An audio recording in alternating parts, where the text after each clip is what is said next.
The narrative starts with someone yelling their disdain of this. The lad opens his eyes at that instant, a blue aura appearing to resurface the body, and jumps off the bed.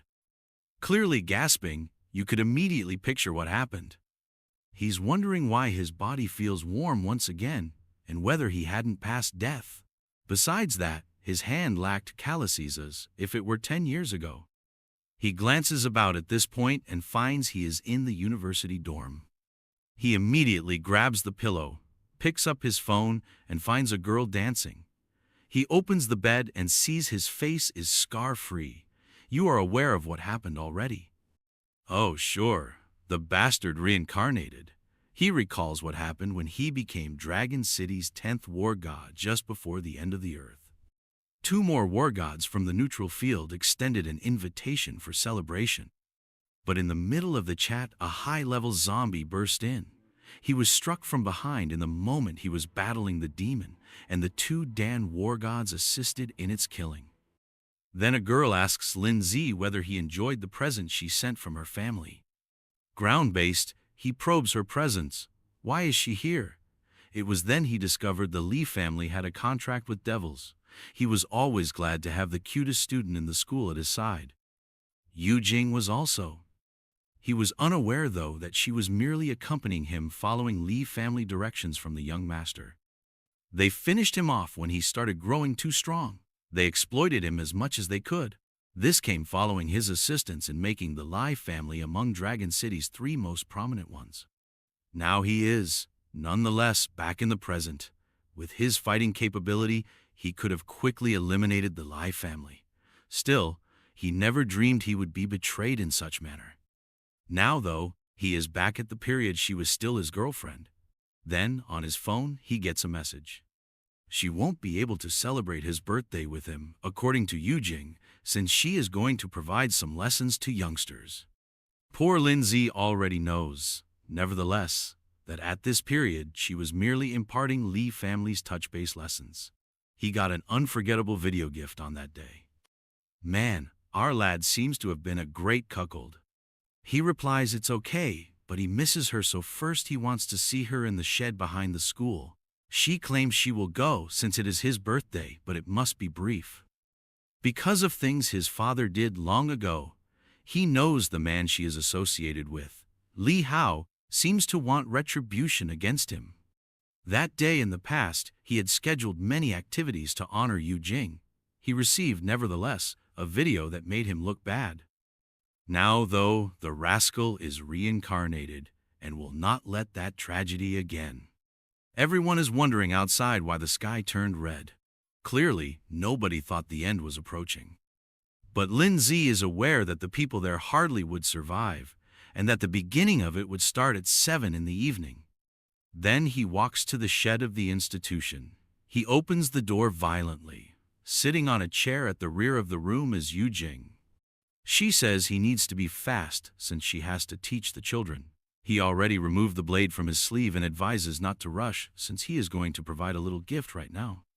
He approaches slowly, and she advises him to spit it out as she is leaving for better things to do. Then he grips her by the throat abruptly. Desperate now, she tells him to let her go and refers him as a mad psychopath. But he claims she spent 53,000 at a fancy hotel in Modu on March 16. She spent another 109,000 yuan just after, on the 29th. Confused, Yu Jing keeps inquiring about his topic of conversation. He keeps commenting on dates and quantities she has been spending. She starts to see then that these hotel names all sound familiar. Then he says she visited the Magic Bar spending 409,000 on April 13th. She then understands they were all logs of the dates she visited Lai Hao. She urges him to wait a moment. She will need to explain everything at that point. He says he is quite keen for that explanation. He takes her phone and unlocks it. Lai Hao sent a note saying she was eager to see him and mentioning the fool thought she would be teaching the kids. Clearly, Lindsay just needed to see it. Then he abruptly lets her go, sets her on the floor, and starts playing a DVD. He claims Lindsay is the stupid boyfriend and compliments him before the video starts. The video then wishes him a happy birthday, exactly the same words 2 later. She questions in the video why he thought a beauty from a university like hers would fall in love with a loser orphan like him. Terrified, Yujing begins to wonder how he knew the entire message already before he heard it. Lin Zi keeps stressing the point. She never would have become engaged with trash like him without Lai Hao. The underprivileged are going berserk. She sent that video to no one, hence how does he already know? She then notes in the video that she never would have interacted with Lai Hao without him. She then thanks the runner-up. She understands then that everything has been exposed. Lindsay simply keeps gazing. She pauses momentarily and pushes his arm, telling him to go to hell if the next inquiry is whether she is not inquisitive about how he knows all of this. But Lindsay claims she perfectly belongs there. And man, I assumed he would pardon her. But the lad doesn't go too easy at all. Turning into a bowling ball, the girl crashes to the ground like a piece of rubbish. That causes our man to sigh. It takes him 10 years to reach this. Thus he falls to the ground and knelt in emotional state. Starting to giggle, he says he was misled for 10 years, but at last he did it. She had paid for what she did to him. Clearly, though, that was not sufficient. It was now time to hunt that accursed Lai Hao hidden among the Li family. And at that point, the legendary overpowered system manifests in the apocalypse. His phone shows 6005 when he glances at it. It was scheduled to all begin at 7. Why then was the system displaying already showing? The system says merely that it exists to offer improved game experience. Around him, some digital circles start to show up. The system then instructs him on asking for his first ability. Not only a talent but also a really clever hack. He gets the pure item drop. This ensures that whatever creature he kills has a 100% probability of dropping something. Given everyone else's just 1% probability, this was obviously exceeded. He gets stronger even when others would have to slay hundreds of zombies for every one he eliminated. It was so good that he even asked the system whether he could believe this. The status window turns on and amply illustrates his super hack's turned-on state. He is already enthralled over its strength at that moment. The person translating this must believe I'm a wizard to be able to read this thing's upside-down bastard. Still, what counts is that our beloved Lin Zi is driven to wipe off the Lei family. The only issue is that those people have a huge family while he is simply an orphan with loneliness. They have not only plenty of troops, but also certain covert skills. Not to add, he has always yearned to know exactly why the Li family despised him. Originally, the idea was to progressively get stronger without anybody knowing and then target that family. But he won't have to wait so long anymore using these tricks. He then leaves the shed, and our lad doesn't pardon his wife. No, sir, the child exacted 2 chapters of retribution. Outside, everyone finds the sunset lovely and discusses how they should capture a heart. Our lad chuckles, stating they have no idea that soon enough they will be eating each other and not in a nice way. Still, the scoundrel is headed toward the love motel. He arrives, requests 3 bottles of water and 5 buns after 1 hour in a room. The man says good and charges $40 for him. Our lad orders the gifted and diligent number 3. He is in the room already and knows 5 minutes remain for things to get going.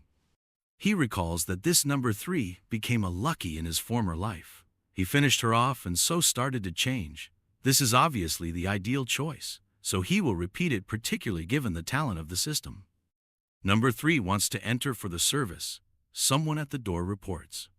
She arrives all dangerous, claiming he's beautiful, therefore it will be worth it. She pauses, though, and looks startled for a moment. She asks our lad why he's covering his skin with so many clothing.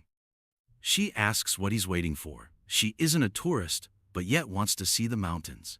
Our Sigma lad advises her to start with a shower, though. He smells rotting undead as soon as she walks away. One could identify who was going to flip merely by that scent before the apocalypse started. The trap gets to the door. She's telling him inside to stop procrastinating since she knows he wants some water fun. But our lad pulls it out so she might stop the shower. His phone calls right at that moment, indicating 7 o'clock.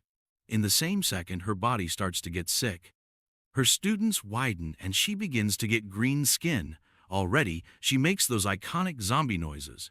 When our lad opens the door, she is changing. She responds right away and turns to rush to disarm him. Still, with 10 years of experience, he merely gives one neck strike. Head of the unfortunate thing crashes to the ground. The system even displays the window declaring she deceased. She sighs. And now, right my lad, comes the system. That brings him at last the welcome to the apocalypse game. Once turned on, it cannot be stopped and he must discover a means of evolution. Zombies have horrible vision but outstanding hearing. Of the unlucky people, 80% turned into zombies right away. The system provides other ideas to assist him. Killing animals would level him and enable him to acquire fresh skills, talents, and abilities. Apart from that, every creature he eliminated had a meager probability of dropping a different grade item. Moreover, all technological progress and human weapons were going to be ineffective. Hence, it was advisable not to even try applying them. Not to mention, any sort of human-made gadget would not be able to be communicated with. Should you have a bite, you would become a zombie. Moreover, it was advisable not to venture out at night since the zombies were considerably stronger.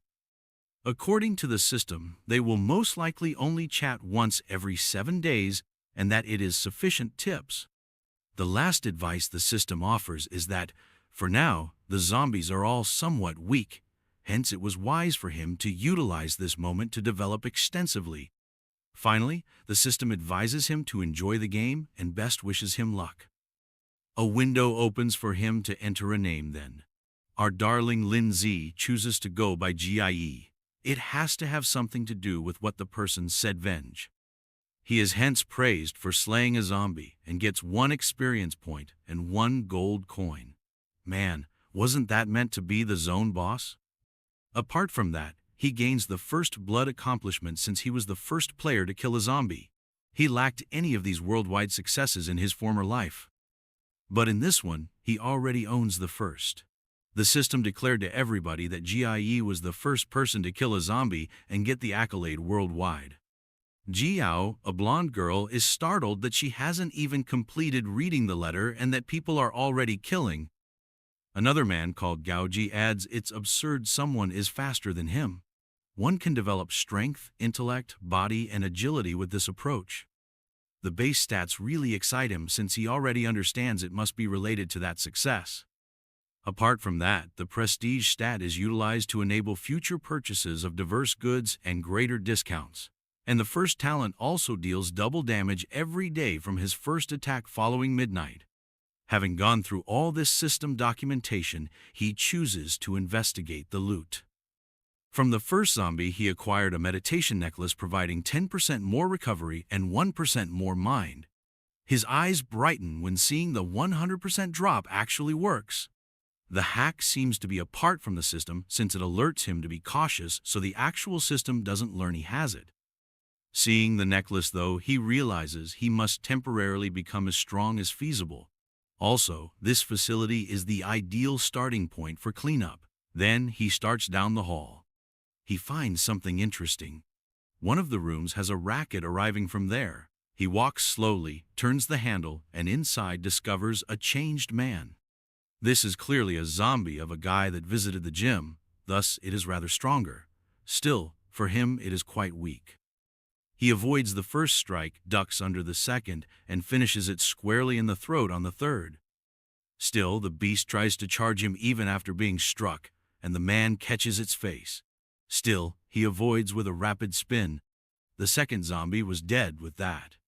Our lad is depressed, though, since he didn't kill it with 1 attack. As usual, the 100% drop arrives accompanied by another small box. Inside, the food shows up before Cook when he activates a card meant as a coupon for his steak. Though it wasn't particularly infrequent, having food was not terrible either. He thus keeps it on his inventory. The man clearly was a mechanic since he carried an axe. He visits room 208, then 207. He looks nowhere and walks to room 206's door, kicking it in. It's time for cleanup, he yells. What he sees, though, baffles him. The pair was so keen that they carried on having fun even as zombies. Our lad even shuts the door, claiming he forgot about the events at that area. He opens it once again, though, and remarks it's absurd they're doing even considering zombies. The enraged zombie lunges at him. Dodging, he says he was not trying to spy. The large man keeps coming toward him. He says he strikes the head exactly in the eye and acts too haughtily for someone so frail. The other one tries to come from behind, but the lad kills without looking and swags 2 further gold coins and 2 experience points. Especially greatest of all are 2 extra loot boxes.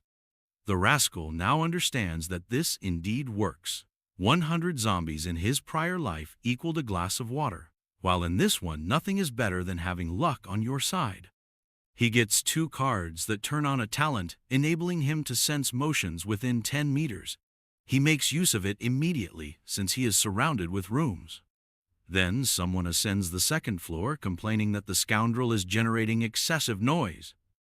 Tells him to knelt down, else he would be smacked like a son. Lindsay, however, can quickly avoid. You also quite mistaken if you believe he will let that punch go for free. The overweight man whirls around asking him to quit avoiding and start begging for pardon. Our lad argues it would have been better if he had become a zombie, since at least it would have given him some experience. Though he had to cut it short suddenly, it is unfortunate. Such a vicious man.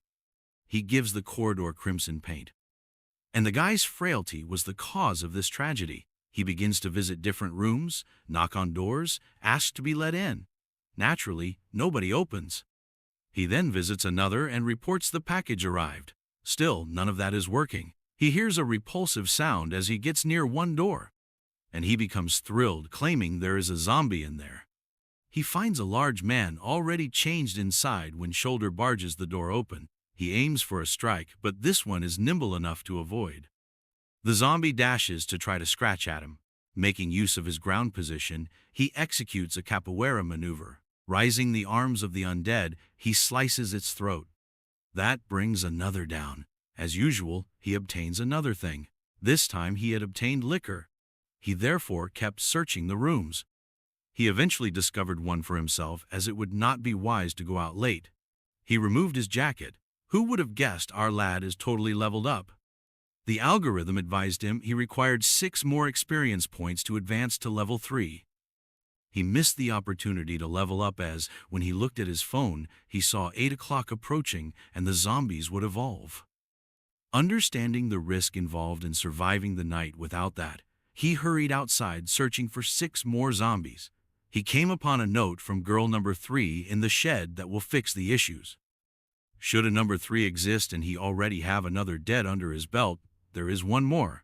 Zombies may be easily located by hammering until they arrived, as they could hear well. Then he hears something in a rear-of-house room. He walks in, and inside the room appeared vacant. Then, from one of the vents, he begins to hear a disturbance and remarks it's insane they hid that fast. 2 zombies are attempting ascent on the stairs. They do, however, have terrible control over their bodies and wind up falling. One, therefore, slams into the other like 2 idiots. Although our lad is sorry for their effort, for him something else counted most. He swiftly descends and finishes the female.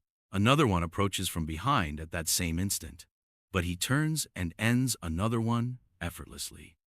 2 more experience points. Now the issue is his knife is becoming dull, but definitely see that golden glow arriving to offer him that small gift. He gets 2 mouth-watering buns and a horizontal cutting sword from the Tang dynasty. The sword eliminated 10% of the defense of the target and provided him still another strength point, although he is aware that these weapons will be useless shortly. For now they are quite valuable. His inventory stores more water. 10 minutes still till the true craziness started. He had to chance it on the streets without any other option. He discovered some poor sap almost ready for the next world as soon as he unlocked the door. Right soon the zombies saw him and began sprinting toward the hotel. At level 1, though, they were still foolish and knocked into the door. The others stumbled like fools, coming from behind. He drank and hid out of terror first day in his prior existence. He barely battled the considerably smarter level 2 zombies. But this life, he had the ideal opportunity. He eliminated the whole group in 1 second with the new katana. The quality of that weapon was first rate from game start. After those zombies were eliminated, he progressed to level 3 and gained even another attribute point. Then he listened for still another zombie sound. Another one came up and noticed this one appeared a little smarter. Alternatively, not that smart since she entered the sword straightforwardly.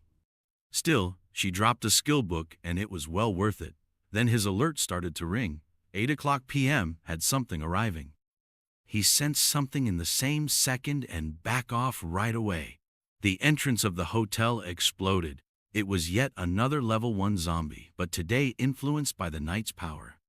The system advises him to be wiser with time, as everything has grown more hazardous nowadays. Knowing that this zombie would keep growing stronger for the first minute, he has to finish it before it follows him into the room. He goes in for a full force strike, but the improved sword is caught even. Man, the zombie pulls it out with force when he puts his other hand on it to try to move it through. The worst thing is now our lad only has his small axe remaining. He must withdraw right away.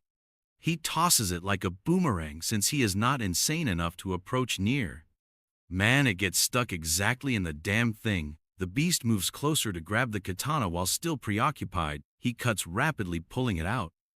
Though already covered with cuts, the creature is still whole. It looks at him and then begins to sprint once more. A second of silence for the artist sacked by Chapter 10, since the artistic approach had evolved entirely. Still, we carry on from the same moment. Our lad backs off and swings one more, grazing the neck. At last, the damn thing drops to earth. At least these zombies have better draw than the others. Given he cannot be observed by anybody else, our lad starts gathering everything. Zombies are at least half stronger after 8 p.m. Fearful that other monsters would approach, particularly considering he made a lot of noise, he starts stacking the dead near the door.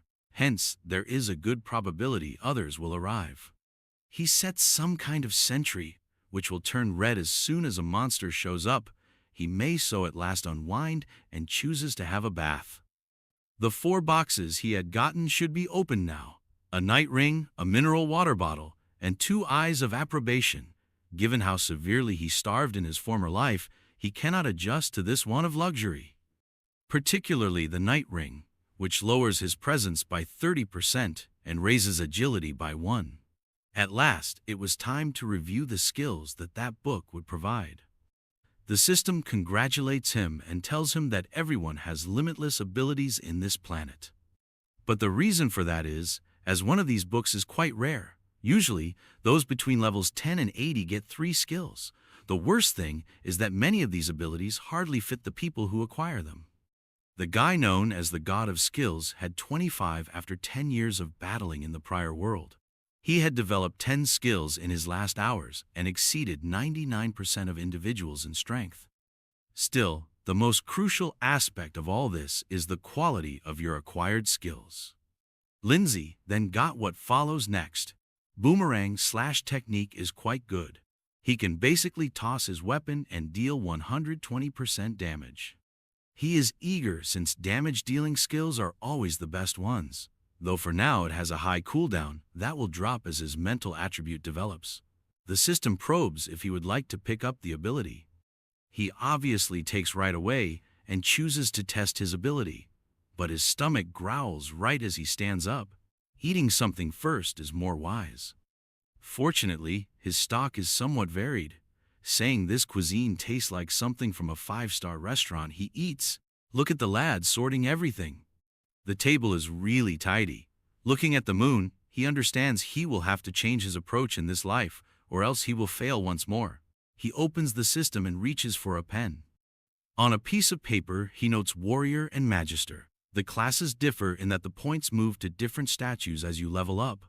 A magician, for instance, acquires 2 mind characteristics per level up. 1 in 100 persons also typically get covert vocations like Ghost. In former life, lacking much information, he found it. It thus most likely won't be that difficult this time. And normally in this world, you activate the profession system when you reach level 10. The ghost profession adds points for strength and agility but specializes in assassination. He starts jotting down every class he recalls from the individuals turned war gods. Examining the numbers, he questions which would be the wisest course of direction. Then he starts attempting to remember all the times he came across a paladin knight and adds 2 into agility and 3 more points into strength. He also recalls something diamond. He then spends the evening attempting to remember all the riches and opportunities that could support him. The setting moves to a mansion. Selman aims a vase at the wall. A blue-haired man claims he cannot relax knowing the entire earth is under ruin thanks to Yu Jing. She delayed, therefore the material hadn't worked out and he won't be able to finish off that Dan Lin Z. Not to add to him, his Dan apocalypse is garbage.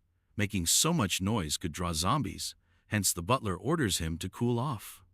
Lai Hao, however, simply wonders whether it would be wiser to send that garbage Lin Z to see his father already. The butler is aware the lad is aiming to eradicate any potential challenge for the post of family leader. He must control his personality if he wants to avoid suffering at the beginning of this apocalypse.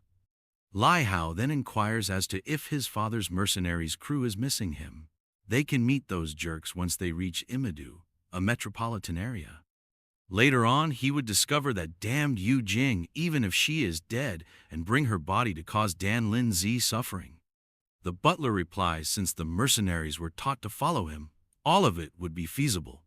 Visualizing the scene, he gets quite enthusiastic. Our lad is coughing in meantime. Already ready, he bursts from the motel. Outside, as was to be expected, zombies abound. Still, they are much less in daylight. Drawing the katana, he employs boomerang slash. He destroys many species in the city thus till he achieves level 4. For those group of level 1 zombies, he found it quite simple. Not to add the combo of the expertise, and that blade was ideal.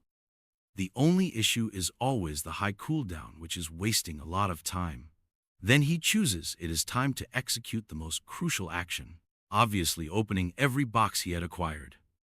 One among them had an attribute item. Actually, this narrative is bizarre, as it featured a bronze object used to boost machinery. Excited, Lin Z remarks, "This is helpful." He employs the object right away on his sword. That renders it a Tang sword +1. Instead of discarding 10% of defense now, it ignores 15%. His points straight get into power. And in an adjacent box, the system cheers him for finding a concealed mask. Twice a day, it lets him hide his level and fundamental knowledge for 30 minutes. Given his need to remain hidden, it was a quite valuable tool. He equipped it, and the system praises him. Man, this little lad is lazy. He laid on the ground after killing the... He knew he had to relax if he was to challenge a certain location and attain level 5 before evening. Surely, we are referring to the fabled dungeon here. The author said it's staying to the same narrative, man, and it's not going to have everything. Apart from the regular dungeons, there are special ones with better items just one time. But right now, it was time to visit Lychee Village. He also dropped a perfect watch and set it straight away. He then carried on, finishing off a couple more zombies. The village appeared vacant as you walked through it. He glanced fast at a door with a huge latch. Man, however, his blade was sharp. He simply handed it a sloshful. He came into the house and began to search the halls. Then behind a door, he noticed a red puddle. He opened it slowly, and a hand reached for him at that same instant. Now level 5, and with his small sword, he could chop it off quickly. But something drew his eye, and when he turned to the side, a hand emerged from a door. Man, the undead became insane and busted through as well. But our lad gently tapped everyone. He continued to stroll around the home and toward the rear when he came upon a girl in a family portrait. If my memory serves me correctly, this is the one dubbed Ji Yao before, saying that in this world you cannot show pity for anyone. He saunters down the corridor. He unlocks the system to eat a meal as usual and arranges a buffet. Man, this one's cool, makes me never view an apocalyptic protagonist like others. Looking at his phone, he notes he will most likely achieve level 5 on his route to the dungeon. He gets up, bored with sleeping, Hearing some noises, he walks to the door. Hearing footsteps, he realized he wasn't insane. Outside, meantime, is Ji Yao, the girl with glasses, and Goji, the man with the nose bandage. Curious to know how that was possible, they could smell the excellent meal inside, while our lad was only listening from the side, getting ready to leave the house. According to Ji Yao, the kind of taking from others is the wrong action. Goji says they'll only ask, they won't be stealing. Should he fail to turn it over, they will beat him. Yes, that makes a great sense. But our lad is only seeing Ji Yao from behind, seeing all this. And this man is not renowned for allowing others to walk away alive. Jika Ji adds another one. Since the lad broke into their house, he is a thief. Ji Yao locked everything and hurried away as her brother and mom turned into zombies. She returned starving as the man had taken everything. She says fine, excited, they'll have to take a bit from him too, till blood runs across her face. Man, our lad doesn't spend time and whip the moron straight backward. The man was dispatched immediately to the next world. What a move! This lad does not pardon anybody. Lindsay claims he was trying to save energy but couldn't allow them draw additional zombies to the vicinity. Man, he finishes off the girl too and launches the katana flying. My pal. He murders still another one as well. Man, even I find great anxiety about this protagonist. He isn't allowing anyone to live. I introduce everyone's names considering they would last longer than 2 chapters. Looking at Jikaji, our lad thinks that someone who deserts their sister is a waste of life. Given they intended to rob him, he had to finish them. This guy is really insane. Walking out, he says the government ought to thank him for his moral behavior. And the house collapsed with that. Zombies abound on the street as always. A few were ascending a structure. From the window, a woman reports spotting a superhero. Another one shows up and advises her to hide so the zombies would stop gathering against her. On the other hand, outside an expert was walking through everything. As he leveled up, it became impossible to view his name and title. That's useless, the girl says.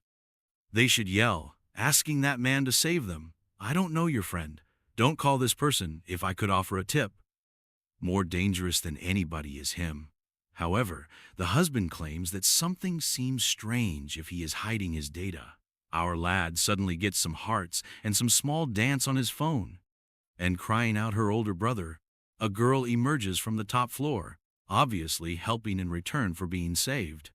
But our lad keeps down the street, totally ignoring her. Those tiny objects on the ground meant far more to him. Saying she had over 30,000 fans so he shouldn't be neglecting her, the girl began berating him. The insane one takes a vase and tells he will pay. Girl, kindly refrain from doing that. You have no idea to whom you are aiming those throws. Still, she is headed towards the next life. Our lad obviously feels something unusual. He moves away and the vase falls to ground. Turning all lovely, she says he needs to save her since she is only upstairs and afraid of the undead. She even volunteered to hold his hand. Girl, I doubt his interest in that is that strong. Then he tosses a chunk of flesh from his inventory saturated in zombie virus at her. That thing draws any kind of life within 100 meters. The girl starts cursing and questioning if he didn't realize she wanted to be saved since she is not satisfied with that at all. She hears something behind her till rather unexpectedly. Attracted by the meat, zombies swarms abound, and with that, another victim of our lad.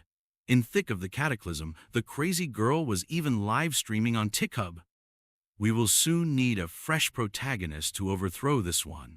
Then a swarm of zombies began to toss themselves down the structure toward him. The beasts dropped to the ground all twisted, yet he continued to stroll peacefully. He next headed for the Mewtwo Gymnasium. He had been seeking for the location, and in 2 hours when night sets, it would be ideal to enter. Besides that, he understood that place had a crazy silver-ranked chest. The system showed a warning stating that seeing that indicator indicates some unique mechanism is under operation. One kind of treasure that may show up anywhere and anyone could access were wild chests. Conversely, a boss chest included considerably rarer objects, but was also far more difficult to find. His first assignment came right away as he walked inside the gym to personally defeat 100 zombies. The issue was that there were just level 2 zombies present, hence eliminating 100 of them became difficult. Originally intended to sneak around taking every chest, he would have to do it since he had a task. But lethargic, he asked the system what would happen should he simply overlook this goal. The system claimed that should he turn down the job, he would be paid 100 gold coins. Clearly, the benefit of completing the mission would be far more. Then he smashed the lock of a room. Inside, he discovered the basketball zombie. It was time to begin the 100 kills. As usually, a step forward and a stab to the face. Still, the beast sank the thrust. He had to give still another one to the lips. At least Bastard dropped the basketball at last. Our lad finds it ridiculous that the man must have become a zombie while dribbling and carried on with his ball in hand. And as usually, the 100% drop package arrived. It kicked the body gently and headed to retrieve a mega flashbang. Clearly, it's only a flashbang. But, great. Not much of a mystery there. But he became enthusiastic as it's the ideal object for entering other people's homes. He also discovered the secret of the gym's centrality. That was wonderful as he could enter silently without drawing everyone and wouldn't have to demolish the entrance. With that, he gently entered. He looked about at the zombie-filled territory. The beings were all slow and blind in the darkness. Williams hid behind and dashed to the ping-pong table. He then began counting and found that chamber contained 17 zombies just exactly. Though it was a risk, it also meant 17 item boxes. Should he be silent, no other zombie would enter. He just needed 4 more to get to level 5. Everything would then be simpler. He thought it would be the first since one was strolling straight by. He whipped the rear of its neck. The first one dropped to the ground and set off all the others in cacophony. They looked right away toward Lindsay.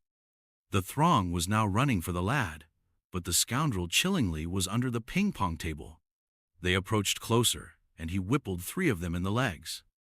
The lad sprung with a move out from behind the ping-pong table. Not sure why he engaged in all that swag, but he landed exactly behind they. He shot forward to complete another one. He finished 4 zombies thus and progressed to level 5. To level up now, he required 100 experience points. Given his limited environment, he would have more need for agility. He marked the point and ascended the table. That is why every zombie turned toward him. Still, they got caught at the brink as they were dumb, and he could easily whip them in the face. Someone was observing from behind the door in meantime. An unlucky man in a red shirt and headband claimed as such. "Man, I agree with you. If I could provide you an advice, I would advise you to flee this place. Arriving first is the largest risk." Nonetheless, the madman was thrilled, assuming that someone who kills so many zombies must have plenty of riches. His scheme was to wait for our lad to pass so he could seize all. Still, that wasn't occurring. The blonde guy knew he would have to assist our son in dying as the count of zombies was declining. He would kindly do the great courtesy of bringing additional zombies to send him to the next world. Another one walked into the room at that very instant. Lindsay believed he had created too much noise. And now someone was hammering on the door the blonde guy was hiding behind. Knowing the door was damaged, he realized it wouldn't last very long. He had to fast withdraw after clearing the zombies in front of him. 3 of them, nevertheless, jumped at him at that same instant. Pulling off yet another elegant action, the Parker King twirled away. More and more zombies were showing around, though. Man, he shared 3 of them a shish kebab. Running to hide beneath the table, he saw he had picked up a single-use potion right next. For 5 minutes, it would restore 20% of his energy plus extra 5% every minute. For him, exhausted, it was ideal. He flung the blade right away to complete another one upon getting up. This time he ran to retrieve an odd black box. Inside, he had a bracelet that let him call forth a spike ability once every day. He fitted it right away, knowing skill equipment was uncommon. The door finally collapsed at that instant, and a swarm of zombies started to approach. For him, nevertheless, who recently acquired that object, it was the ideal occasion. Many zombies were on their way. Rising onto the table, he watched for them to approach. He then sprang over them all and turned on the bracelet. From the earth, a lot of enormous spikes suddenly appeared. He declared that the game had truly started now. Rising several spikes from the ground, they destroyed the zombies. That power matched that of a level 20 imaginary. More zombies came from behind, but the spikes readily killed them off. He had no need to act as that creature appeared to be killing continuously.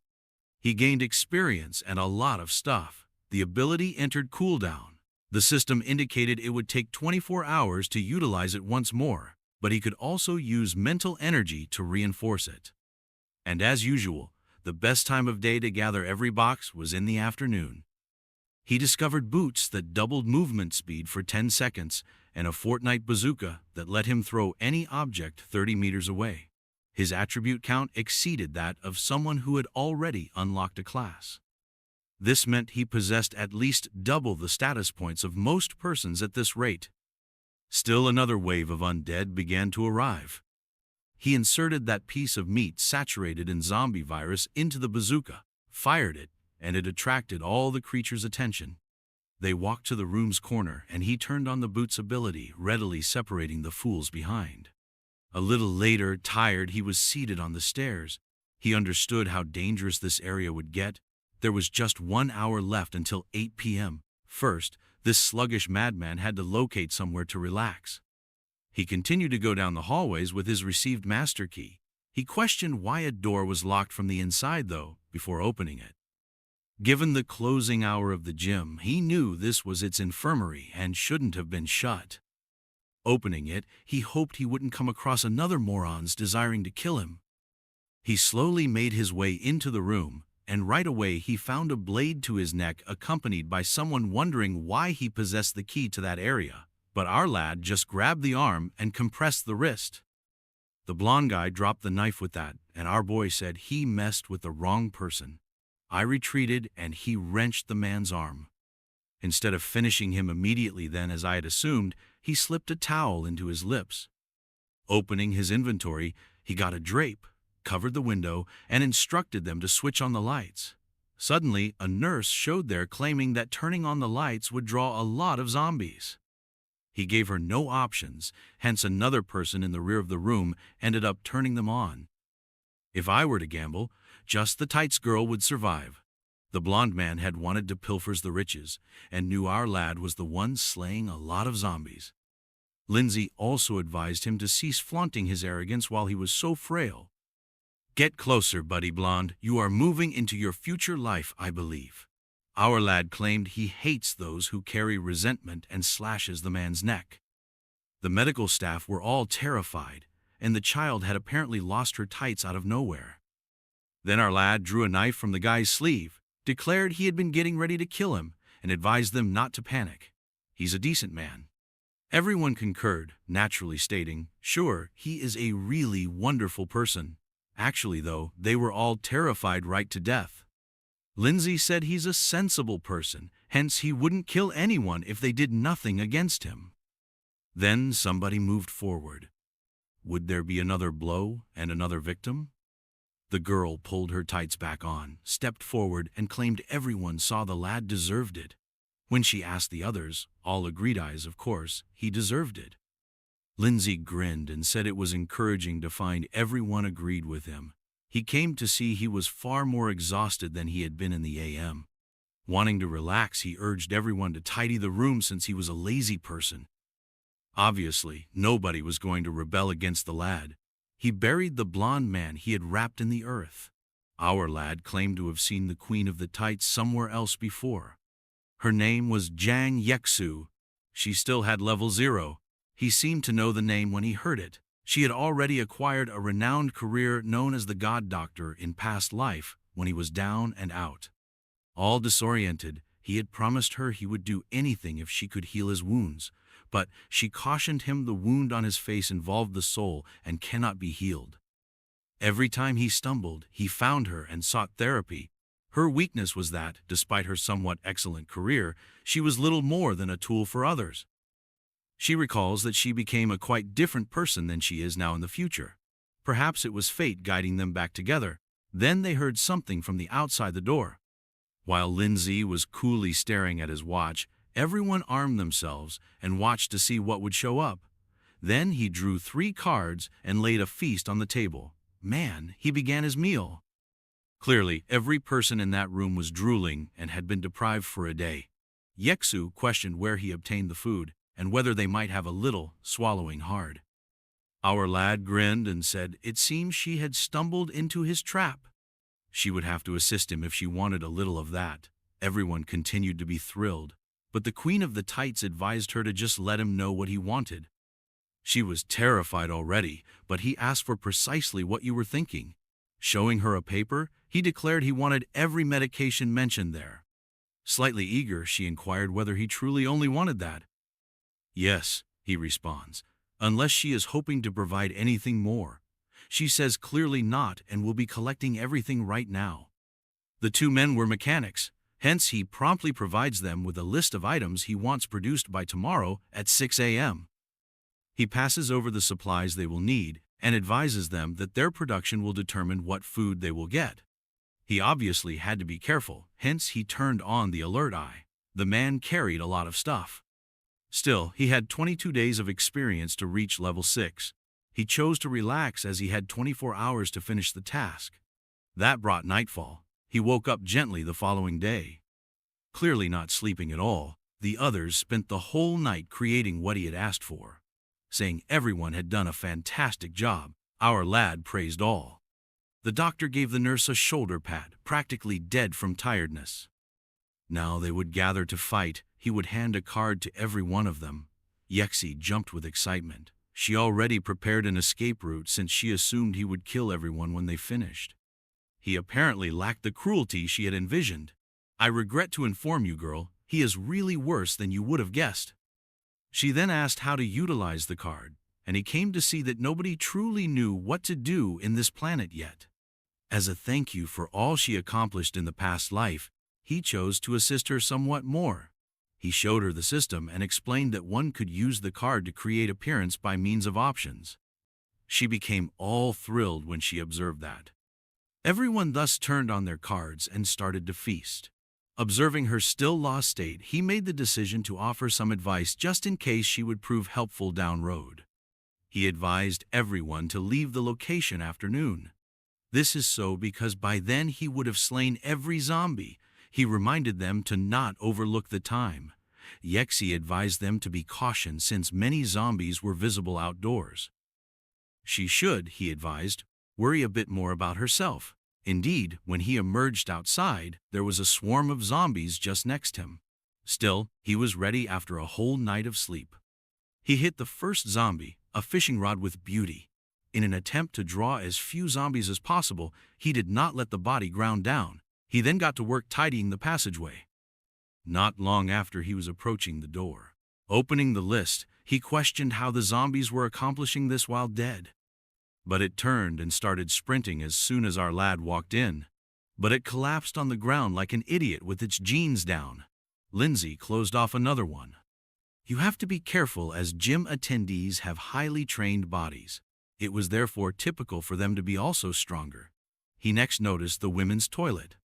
Concerned there might be someone alive in there, he went gently.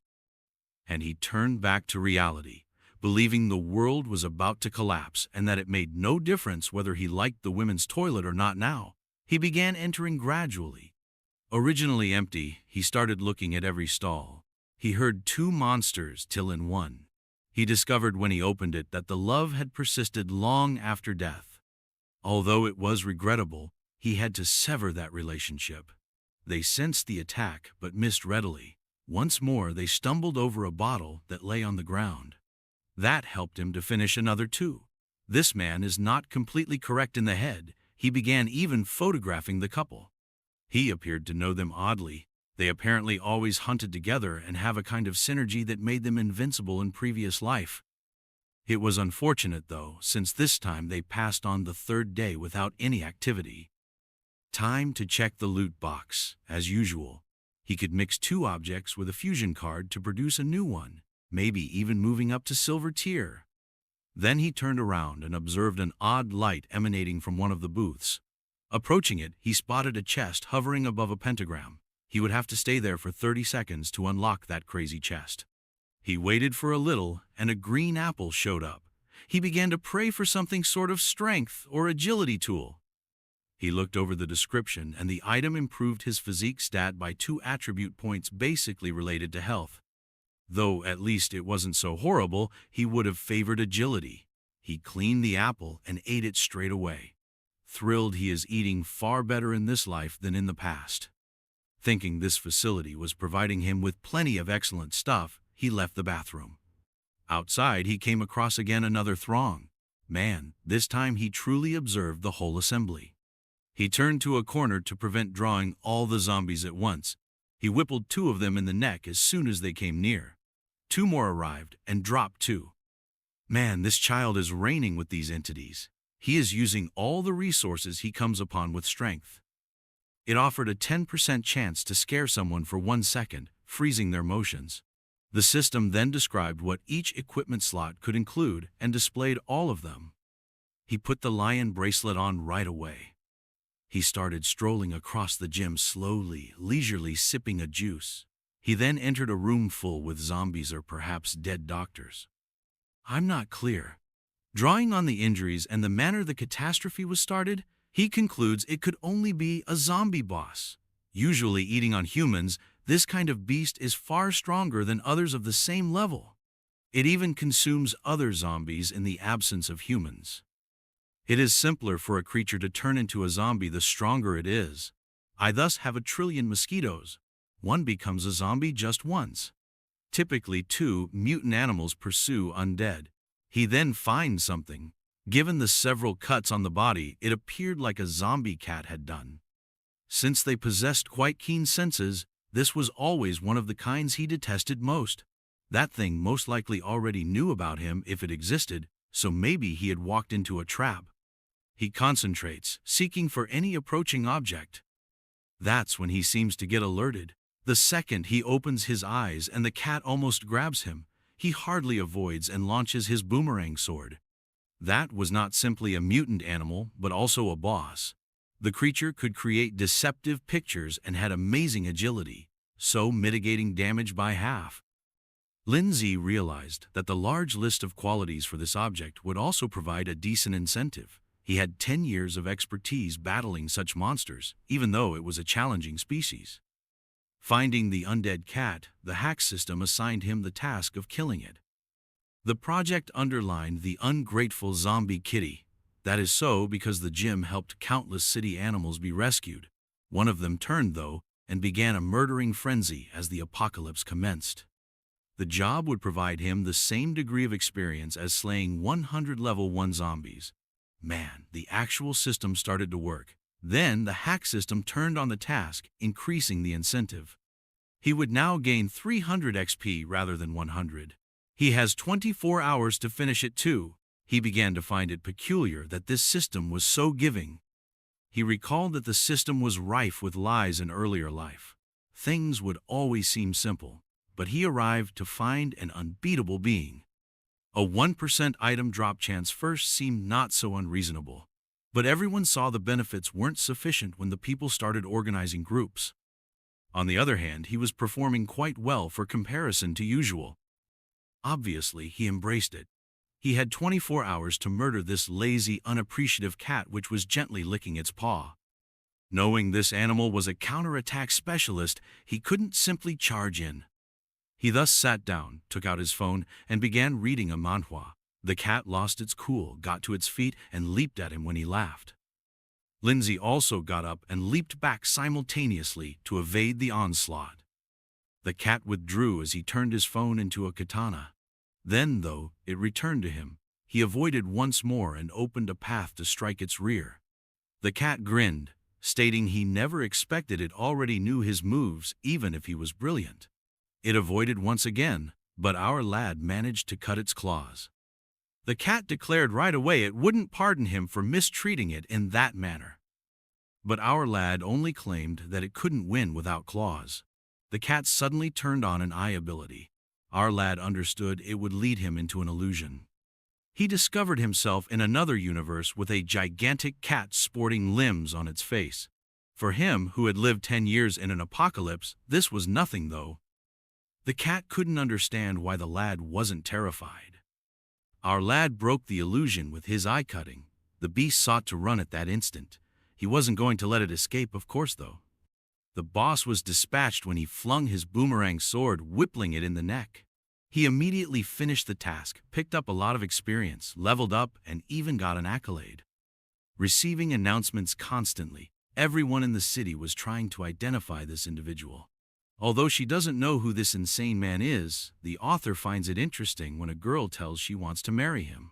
Still another person claims they would rather remain nameless. Someone drinking wine, meantime, is aware that the moniker indicates he most likely comes from Dragon City, so having an expert like him in their group would greatly raise their chances of survival. Everyone found out he killed the beast, thus all this disturbance was justified. He understood he would have to hide more the more attention he attracted. He suddenly drew a chair and settled down. Of course, the lazy man needed some downtime following the argument. Though you had to be more cautious, he was amazed he managed to win without suffering too much. He gained 1,000 money and 1,000 prestige points for killing the first boss. He had 2,000 prestige overall at that point, 5,000 gold and 4 attribute points to spend. With Gia 1-2 in all qualities, the bronze layperson title lessened the resistance of all other species by 5%. He would have to forfeit the first kill title, though, to equip that. It offered new qualities, so he started to transition and puzzled about his strength in a different field. 30 minutes went by.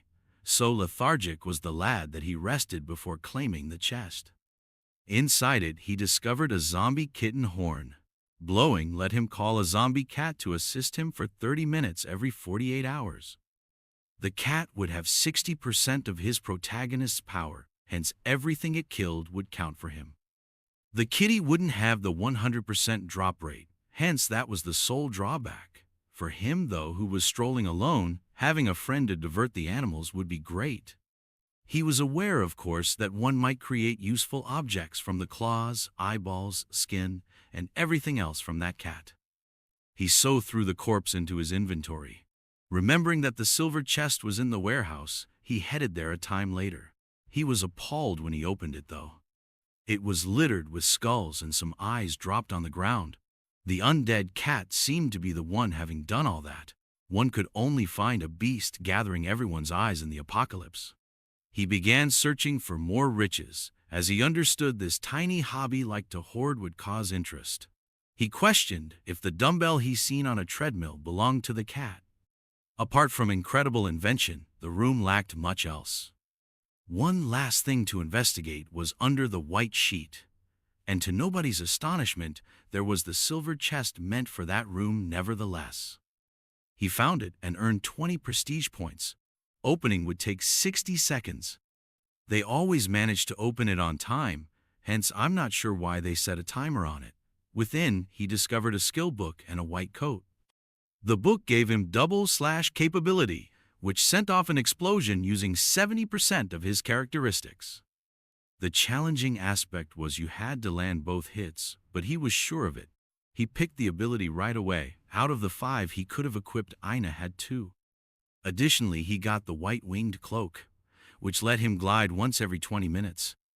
Look at his inventory, already completely furnished. Still, the design of this is horrible.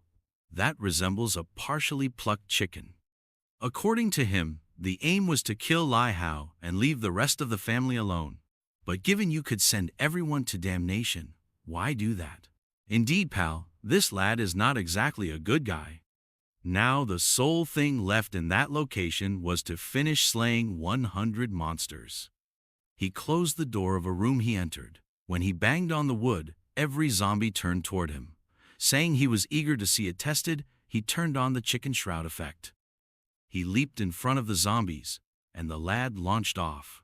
Like Michael Phelps in a dive, he descended quickly to strike their heads. He picked up speed, sliding to the other side looking fashionable. Man, This gliding resembles flying rather more. He simply hangs there in the air. Then he remarked it was time to try the new ability. He aimed at the undead and let a slash fly in its direction. 2 zombies fell right away, and gosh, that skill truly set off an explosion. Even he found the mess he produced surprising. He had to land to prevent being tossed far, since his continuous glide came to a stop. The zombies' resistance considerably more than he had anticipated really surprised him. Though it was far more devastating, this power had the same speed as the boomerang. He was ready to start treating things seriously once he completed his experiments. Many alerts of him getting gold came over us. He kept farming the entire gym, clearing it. Piles of zombie dead soon were visible, but he became aware his luck was running out.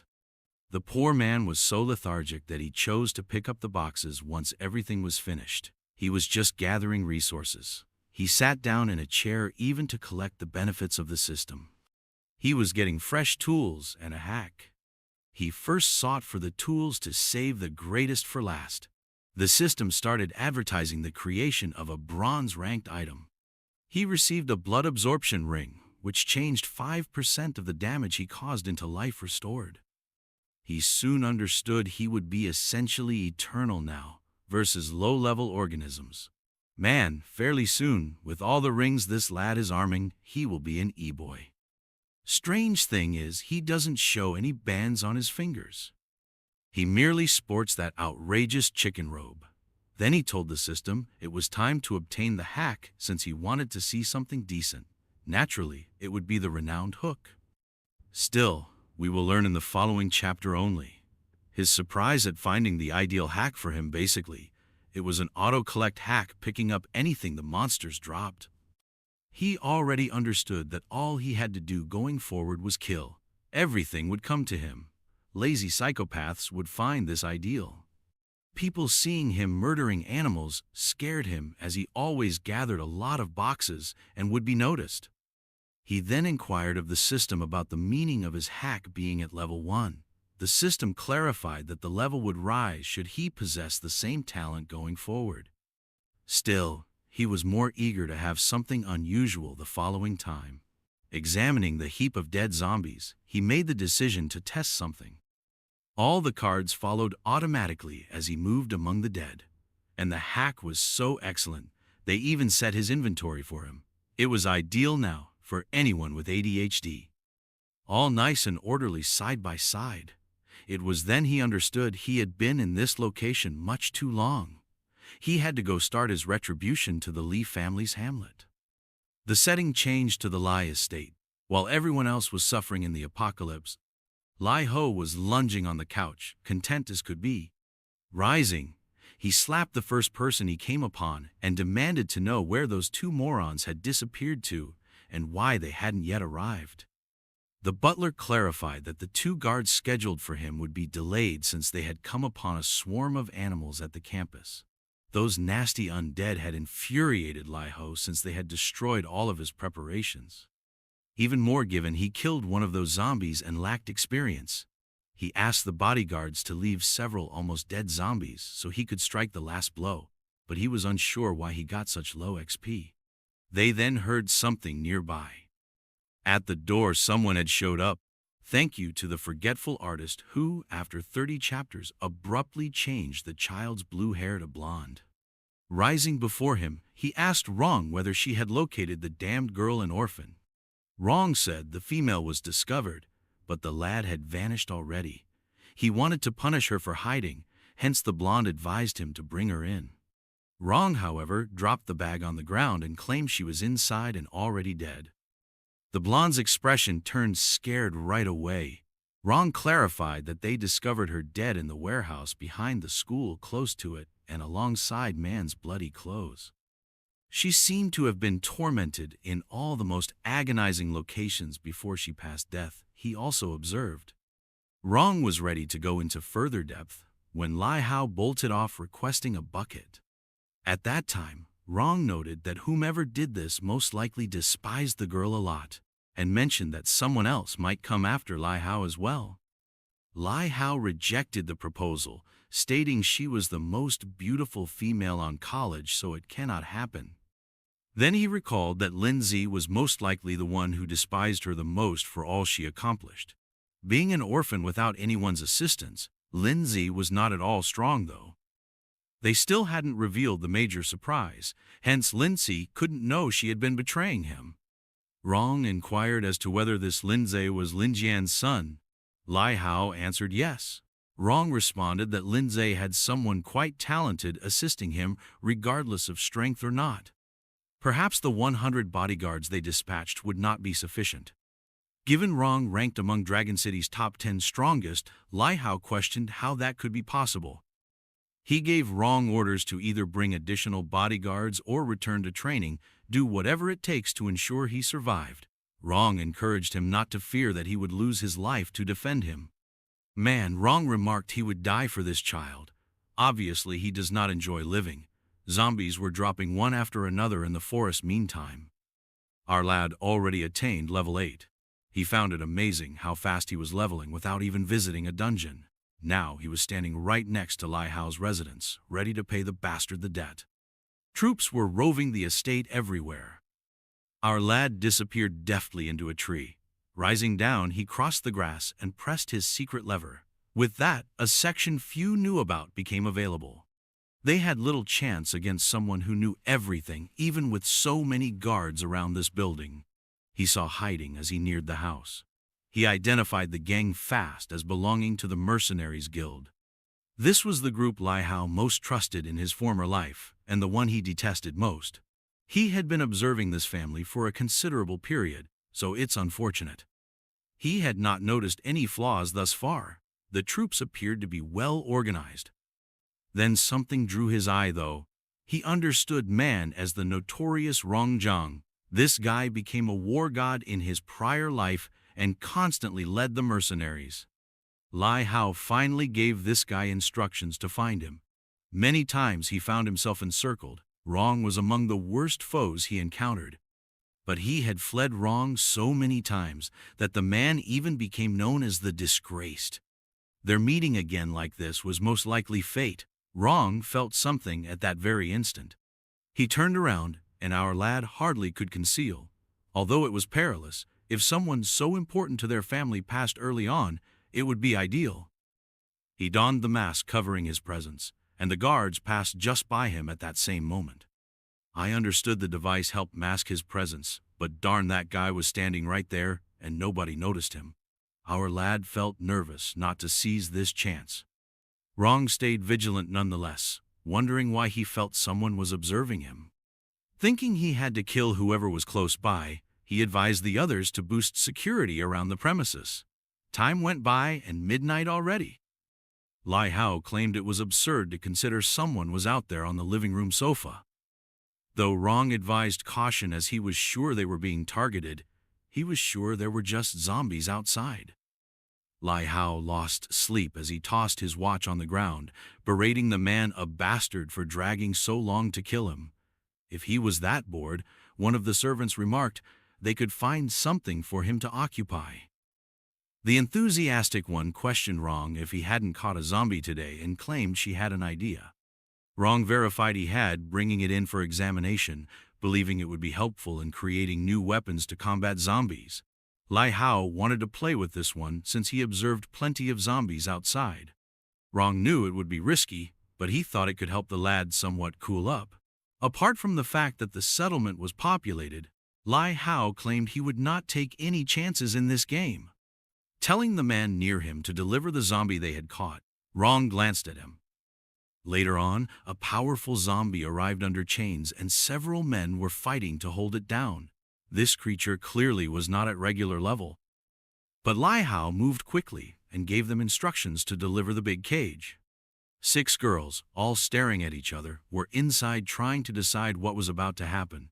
All of them shuddered in terror as soon as he rung the bell. The gals were smashing on the cage's bars, gone crazy. Lai Hao obviously apparently suffered with some mental problems. For those with an IQ of 16, this seemed to be the apocalypse. Wanting to play a little game, he then passed the key to one of the men, instructing him to open the cage. The guys came in carrying the undead. They should put it at the door, take off the chains, then toss it inside the jail, Lai Hao said. A man suddenly knelt down behind him and begged him not to do it since it was too harsh. Apologizing for the kneeling man, another man in a suit said he was brand new to the area. Lai Hao asked the man whether he was attempting to issue commands. The man lying on the ground persisted in begging for the girl's life. The guy next to him swiftly said he would never dare to give the young master instructions. Lai Hao grinned and remarked it was good to see someone courageous enough to question his authority. It was time to find out whether the man was as robust as he seemed, since he had the will to challenge him. Then he gave other guys orders to stifle him.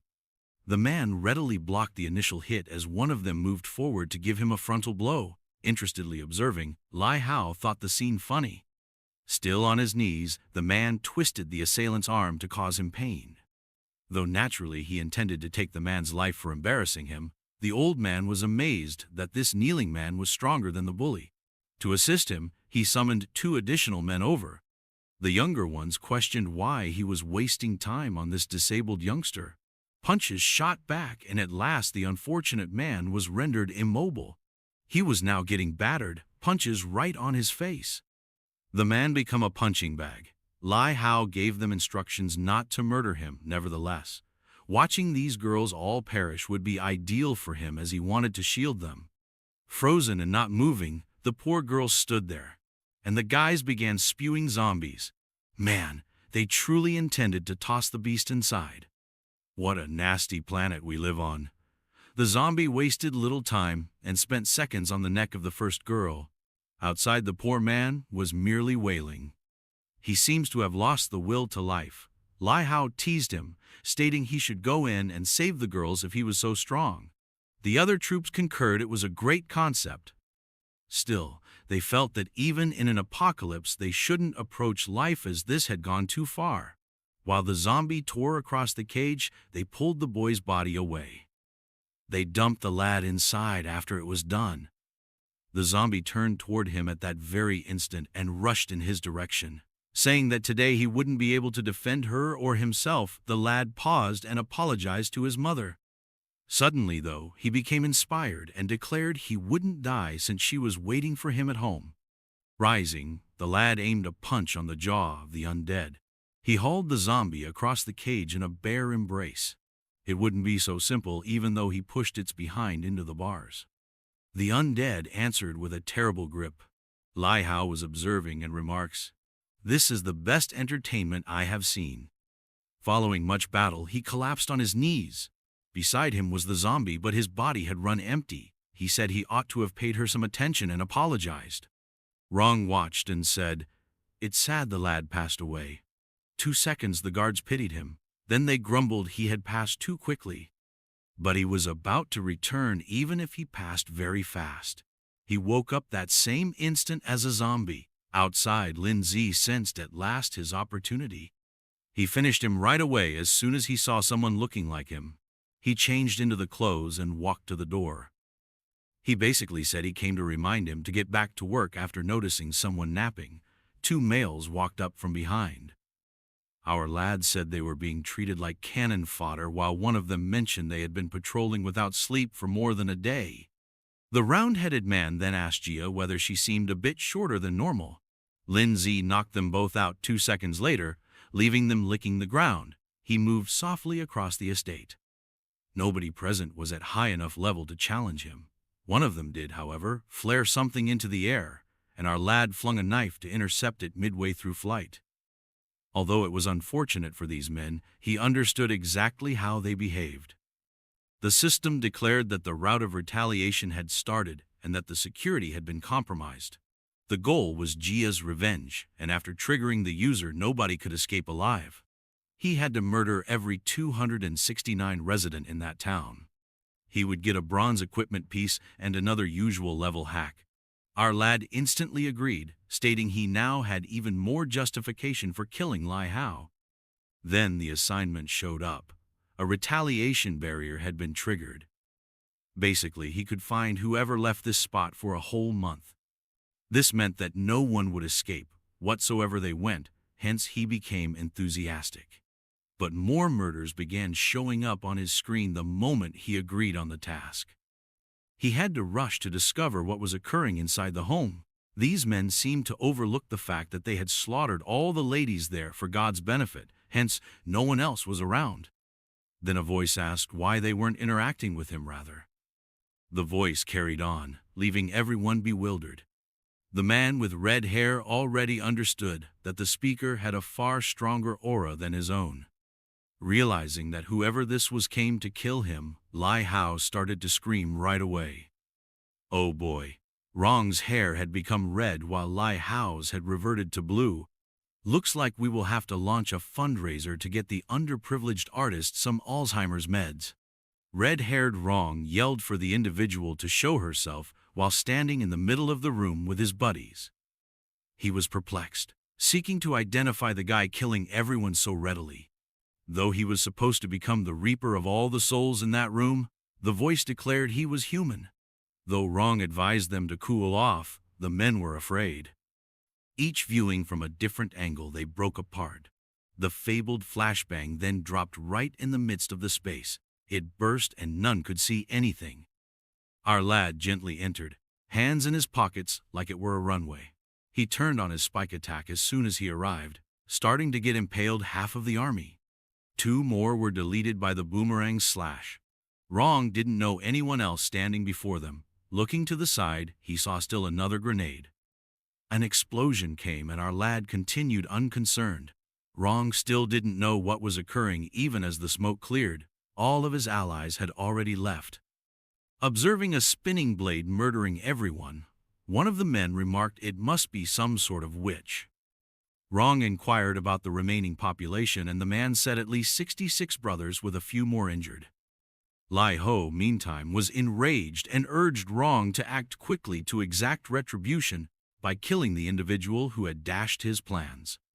Knowing he could not kill almost 100 people on his alone, Rong gave them orders to begin chasing this man. Turning then to the servant, he instructed him to bring the master to the hiding. Still, the servant knew this guy was most likely observing everything. Our lad was gradually killing everyone and delighted in seeing their hopelessness. The men were, as expected, attempting to organize a collective escape. Opening the system, he checked and found Rong to be already level 5. He found it ridiculous that so many people would keep yelling for the coward to show himself. To provide them some more entertainment, he resolved to call the kitty. The cat materialized next him at that same instant. Pulling out a knife, he aimed it at the room, cutting a candle holder that fell on the floor and dispersed glass all around. But the cat was already on the neck of the first one before the men could grasp what was occurring. Our lad entered the room using the diversion to begin killing more of them. Another was obvious, and he withdrew once again. Rong noticed him but soon discovered he cannot see his name or level. Shouting, he asked what he wanted to accomplish and who he was. Feeling dejected, our boy watched Rong. This man hardly resembled the war god he had once known. Then he explained he was there to impart the concept of hopelessness. In a second, he overtook 3 men and came right up to Rong. The underprivileged man shook all over and lacked response. Seeing he had no hope, he dropped to his knees. Our lad claimed he was pursuing Lai Hao as the kitten followed him, and the retribution barrier made it impossible for Guy to hide. He kicked Rong, asking how he expected to be called the mercenary's commander when behaving like this. Rong responded, however, that the entire company had been destroyed, thus he was not like he was leading anything now. Lindsay grinned, knowing Rong had come to terms with he had lost during the last year-sol he had worked so hard for. Then Rong urged him to at least let him know who he was, so he wouldn't die with that regret. Our lad gently approached him, saying he didn't anticipate something this amazing to come along. Then he took him down by whippering his neck. Our lad stood on Rong's head, claiming he remembered the day Rong had done the same to him and called him an ant. Saying Rong had taught him never to chat too much in front of an adversary and to always finish them off, he stamped on him numerous times. Seeing him die filled with regrets was far better. The Li family had been severely undermined since Rong was deceased. But our lad seemed to have become intoxicated with retribution, tripping over left and right. He departed the mansion leaving a heap of individuals ready for the next life. Lai Ho, elsewhere, stated it was unlikely this man would follow him there. He was desperate. Assuring him Wrong would handle everything, the butler advised him not to panic. Then all of a sudden, the door dented like a human body. Lai Ho realizes at that instant that the person he believes our protagonist sent to kill him has come. The butler advises him to cool off. He dispatched the rest of the people to the secret base, thus nobody would believe they are present. Furious, Lai Ho questions how Dan Orphan discovered such a capable killer. The butler questions whether it might be a secret card his father Lin Jian left behind. Lai Ho maintains, nonetheless, that it is not conceivable. They left nothing for that youngster once they killed his father. They wouldn't have left the descendant either if it weren't for the boss's insistence. Announcing for everyone to hear he now understands everything, our lad pushes the stranger away from the metal door. Inside, Lai Ho wonders why he is hearing Lindsay's voice. And our lad claims he has been targeted from birth, allegedly. Many things he still lacked knowledge about. From within, Lai Ho shouts he ought to have killed that brat when he had the chance. But our lad is curious about Lin Jian's name and the reason they intended to eradicate the whole Lin family.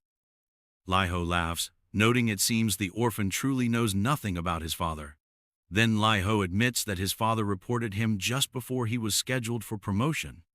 This destroyed all Li family goals and business, hence they made sure the whole Lin family perished. Lai Ho then says it's time for our lad to respond and probes where he came upon this expert killer. Our lad responds, though, that knowing this is useless as the whole Li family will go. Laughing, Lai Ho advises him to keep dreaming. Up until our lad kicks the doorknob. The door opens then to show the small kitty seated next to him. Man, the poor butler bursts to punch him. Our lad leaps even slowly. The cat lunges for him. And what do you know, Bam? The butler punches the small man. The 30 minutes of the kitten were running out, and he starts to fall apart. Our lad moves to face that at that point takes off his mask and announces Lindsay has arrived.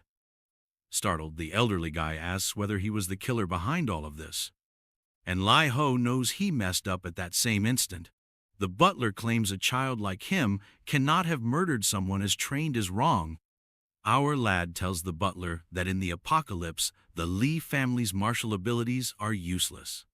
Lai Ho keeps objecting, claiming he cannot have developed this strength by himself. Our lad assures him he will now be determining whether he is strong enough to bring them both down. Then he lunges toward the butler.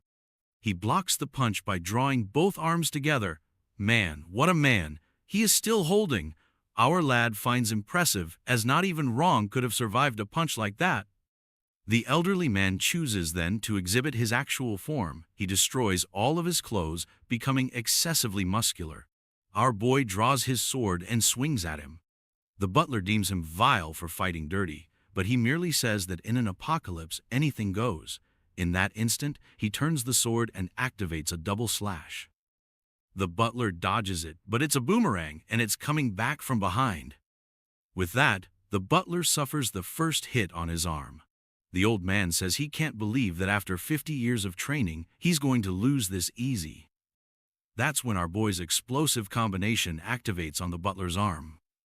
At the same time, Lin Zi creeps in closer, and then boom, he stamps the butler's chin, claiming he needs to make sure he's dead. It's a shame that he was so strong, yet he couldn't adjust to the apocalypse. This illustrates that it's vital to be smart and always keep sensitive to situations and its changes. That's when he sees that Lai Hao is unconscious on the floor. He feels Lai Hao is useless and approaches him with his sword. He gives him a gentle poke to see whether the youngster wakes up. Of course, in a second, he springs up, shouting. Our boy asks if he's going to stop pretending to be dead. Man, he gives him a sequence. That's not exactly kind. Lai Hao starts shouting for aid, stating his father won't let this slide. But our boy just keeps spinning the sword. Lai Hao begins to implore him to finish him off soon. Lindsay tells him not to worry, and he then picks out a blunt knife that can't cut well and makes the first hit to Lai Hao's thighs. Our boy apologizes, adding that sadly this apocalypse is full of poor weaponry. But sooner or later he would get it right, he assured. And then he hits again. Our child feels it's a shame Lai Hao will never feel even 1% of what he suffered for 10 years. Confused, Lai Hao wonders what he means by 10 years, considering he only started fooling with our boy 3 years ago and thinking of ending him. Our guy advises him to stop with the stories because it's time for some fun. He gives him a lash here, then another one there. For each strike, he explains a reason or a feeling he had experienced over the last 10 years. One on the chest for killing the family he never ever got to know. Then he says he's tired of providing excuses, and from now on it's just because it makes him happy. He walks into his inventory and pulls out a really unusual item, and it's unclear what he means to do with it.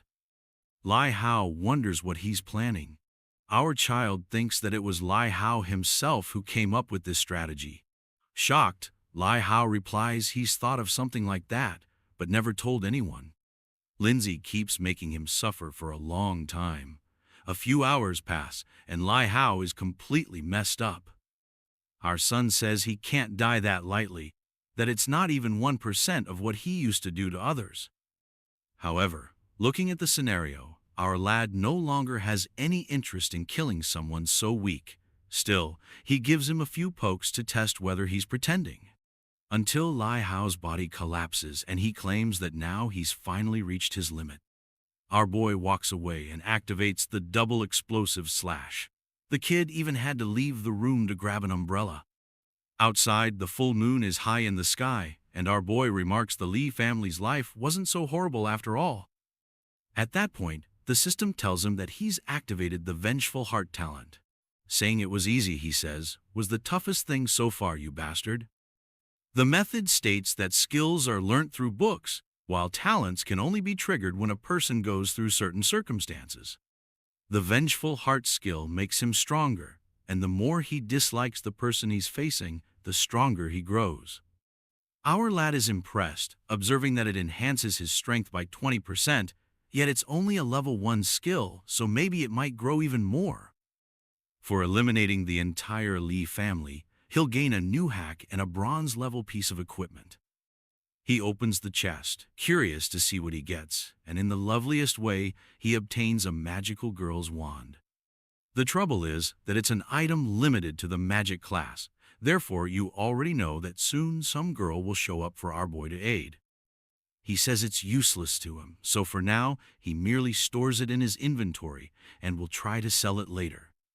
Looking at his list, this auto-loot trick comes really handy.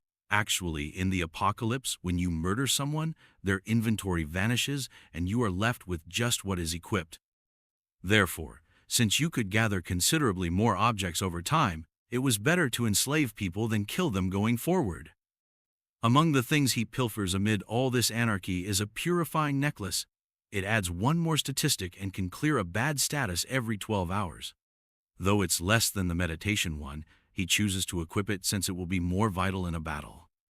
It's time now for what counts truly. He commands the system to expose the fresh hack he will find. Man even finds a loading bar. He gets absolute slavery in ability. It lets him transform a zombie into a slave with any will to preserve his life. Lindsay doesn't even recall seeing someone with such ability over his 10 years in former life. Pinching his own cheek, he says he must be dreaming indeed. Furthermore, it seems as though he has an idea when he realizes the zombie is totally devoted. He will thus not have to do as much filthy job going forward. He was looking forward to living a solitary existence, but since he can have someone around who will obey everything and die for him, there's no reason to reject. Not to mention, it's impossible to envision how strong this talent might become if it levels up. The system states that the more zombies he enslaves, the more he can control. Our youngster already imagines himself with an army assaulting the city. However, he knows this isn't realistic for now. The greatest option is to find one of the zombies that will become a zombie king in the future, as those have promise. The trouble is not knowing if they'll have the same opportunity by becoming his slave. But for now, it's time to check out the Lee family vault because he knows the Lee family is famous for their valuables. The trouble is that when he enters, it's full with millionaire goods that have no worth in this world anymore. Strangely, he decides to spend the money on the paintings since he feels they'll be of some use. After taking what he believes is useful and destroying the rest, he leaves, singing. It was nighttime and the zombies would be more hazardous, so there was no reason not to spend some time in the lovely villa. However, what he doesn't know is that in the room he's entering, there's a zombie standing in the middle. What's interesting is that, in principle, he killed all the inhabitants in that village, but then he finds that wretched zombie that died in terrible pain. The zombie's qualities were increased because it was nighttime, but it had an epic rank talent that would increase its power as it leveled up. Our youngster, seeing the stats, already understands it's an excellent target to employ the new slavery talent. What's unusual is that the monster is just standing there, doing nothing. Lin Zai even finds it unusual and informs the person that he's a zombie, wondering if he's not going to bite him. But considering that the zombie has a cognitive stat of 3, he concludes the guy must have been quite dumb as a human or something. He asks the system if he can actually enslave that zombie as it has a lot of stats. The system says yes, as it still has less metrics than our boy. Wow, he gets thoughtful. That thought level is incredibly low, but having no choice in wanting to get stronger rapidly, he informs the system that he wants to subjugate that creature. The screen opens up and he clicks yes. Suddenly, a red energy begins to encircle the monster. However, he realizes that the undead seems to be resisting somehow. He's surprised and out of nowhere, he sees the zombie quietly rubbing its head. Then a pop-up appears, inviting him to give the creature a name. Man, what a terrible dude. Since it's tall and robust, he nicknamed it Big Idiot. The system congratulates him for successfully enslaving Big Idiot. Another attribute box emerges for Big Idiot, and man, it has everything a human has. However, the system mourns that he can't build prestige or use an inventory. Our child then tells Big Idiot to show his might, since he imagines that the cage can't hold him. At that moment, Big Idiot grabs the iron bars and proceeds to create an opening. In a second, he's outside and man, rushing for Lin Jie. But out of nowhere, he stops, and obviously, he was only messing around, leaving our boy looking like an idiot. Instantly, our boy starts equipping some leftover goods. What's weird is that now the system notification claims that the zombie no longer possesses night qualities. Our child believes it's to be expected since the thing was already too strong. He then informs Big Idiot that he's going to sleep and orders him to watch the door. Another calm night for the lazy one passes and he wakes up in his chamber. Upon opening the door, Big Idiot is standing there, simply watching. Our child congratulates him, saying he did a terrific job, but then questions if he wasn't down there eating the bodies. The creature answers no, and our boy knows it's completely different. With that, he proceeds to another room and pulls out the regular feast. He starts eating, but then something falls on his back. When he sees, it's Big Idiot drooling, eager to feed. Our son has endless food, therefore he tells him to eat a bit too. In his prior life, he doesn't remember zombies enjoying to eat human food, but he had little alternative, so he summoned another feast and instructed him to sit down. He was starting to worry about storing so many meal cards, but it seems he found the solution.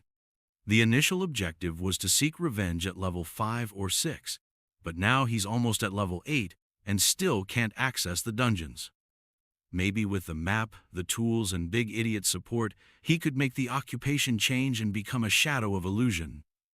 If that's the case, it's time to head to the Motto Museum and find the profession change scroll. He remembers that the ancestral scrolls there are crucial for a profession change. When you enter the class change space, you have to accomplish 3 challenges within the time restriction or you die. He remembers that in his prior life when he was supposed to get that thing, it was the day he received some films of Yu Jing performing sexual stuff with Lai Hao. He chatted to his buddies who came up with a scheme to exact revenge on Lai Hao, but our boy didn't know that they had been bought off. He was duped and forced into a profession-changing space. Their objective was either to kill him or make him die without anyone knowing. But what they didn't expect was that he ended up obtaining that spot, acquiring a profession, and living with a scar on his face for 10 years. That happened on the 8th day of the apocalypse, and since they were still in a chamber, there shouldn't be anyone at the Mado Museum yet. Now, without Lai Hao in this realm, he feels things will go much more smoothly this time. Our youngster is impressed by how natural his zombie seems, and it looks like he's got a wonderful idea. Outside, he's already fully armed. He made Big Idiot look pretty human to avoid attracting attention. The scene switches to the Mado Museum. A lot of animals going their way. Seeing that there are multiple dead zombies, our lad realizes there must be someone else in this spot, so he'll have to be cautious. Obviously, with a 100% drop rate, he's got to be the one to kill. Man, the place is blessed. He kills 3 animals and already takes up a scroll. That scroll would allow him to create a fireball, which he could employ to deal a bit of damage. He doesn't think that's horrible at all. When he glances back, there sees some zombies engaging with Big Idiot. He hides, modifying his plan. Since Big Idiot doesn't become a target for anyone, he could just let him wander around, opening chests until he finds that unusual guy. This way, he may avoid any complications and wouldn't have to disclose himself. The only issue with this spot right now is that there's an incredible number of zombies, and maybe even the 2 of them wouldn't be able to handle everything. Meanwhile, in another area of the city, some guys are standing on a balcony, claiming that they need to go to the museum to get the scrolls. The problem is they don't have enough people to cover the entire place. Our lad is merely observing, and he even reads their lips, knowing that if he could join this scheme, it would save him a lot of problems. A scene switches to a retail center. A man is giving a speech to everyone, saying that it has been decided. His name is Godon, and he says they're waiting to have 200 armed personnel before launching the mission. However, some push forward, arguing they can't wait that long as they already have enough strength. Everyone is starting to feel hungry, and they need to hunt zombies to gain new stuff. Suddenly, one of the rebels gets slapped in the face. A red-haired woman orders him to shut talking and stop attempting to create a revolt. But the guy who got slapped tells Ning Jing to cease acting arrogantly just because she owns a bronze-level item. Strangely, he tells her that it's preferable to follow his plans and submit to him. She only asks if he genuinely feels he's worthy of her. The guy calls her foolish and says that sooner or later he'll take her down and do anything he wants with her. She encourages him to find a mirror and take a good look at himself first to see if that's really possible. His friends only laugh at him, and he says they better not blame him in the future. While they're disputing, Godon comes down and instructs them to stop fighting and listen to him. That's when someone knocks on the door. It's our boy and Big Eddie. It seems like he recognizes someone as the door opens. It's the guy named Godon, and he remembers seeing him when he was activating the scrolls back then. At that moment, a female wonders who he is and why he's there. Our boy just quietly approaches. Godon asks for his name and why he came to the Reapers Club, especially since glancing at our lad, he can't see any information about him. And the craziest part is that the other guy next to him is called Big Idiot, a level 4. Lindsay merely claims that he spotted a lot of people there and wants to know if he could join them. Godon smiles, stating, of course, and presents himself as the club's president. Our child shakes his hand and lies, saying his name is Lin Lu. He introduces Big Idiot, saying regrettably he's mute and always work as a bodyguard. With that, our kid thinks to himself that Godon appears quite foolish and simple to trick. He turns to Big Idiot and tells him that they're now part of the group. He didn't expect it to be so easy to infiltrate. In a room, Godon adds that because they're new, he wants to know what they like to do. Lindsay says he enjoys slaying zombies and gaining stronger, which is why he wanted to join a larger group.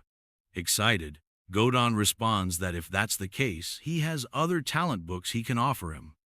Our youngster is a bit confused by how generous this guy is being. He claims it's not necessary, but Godon persists, stating they're friends now. He places a book on the table and our son is impressed that it's genuinely something decent. It's a berserker skill book. It's a skill that makes you go insane, yet it raises your stats by 50% for 2 minutes. He knows that losing control like that for 2 minutes is no different from being a zombie in this world. Besides, a person is usually stronger when they can think clearly. Godon says that he knows the negative effects of this skill are extremely awful, but in a desperate scenario, it could save your life. However, he's thinking to himself that he would never use anything so unsafe, but it's different when you're offering it to others. Our youngster closes the book and says he can feel Godon's sincerity in giving him this item and really appreciates him.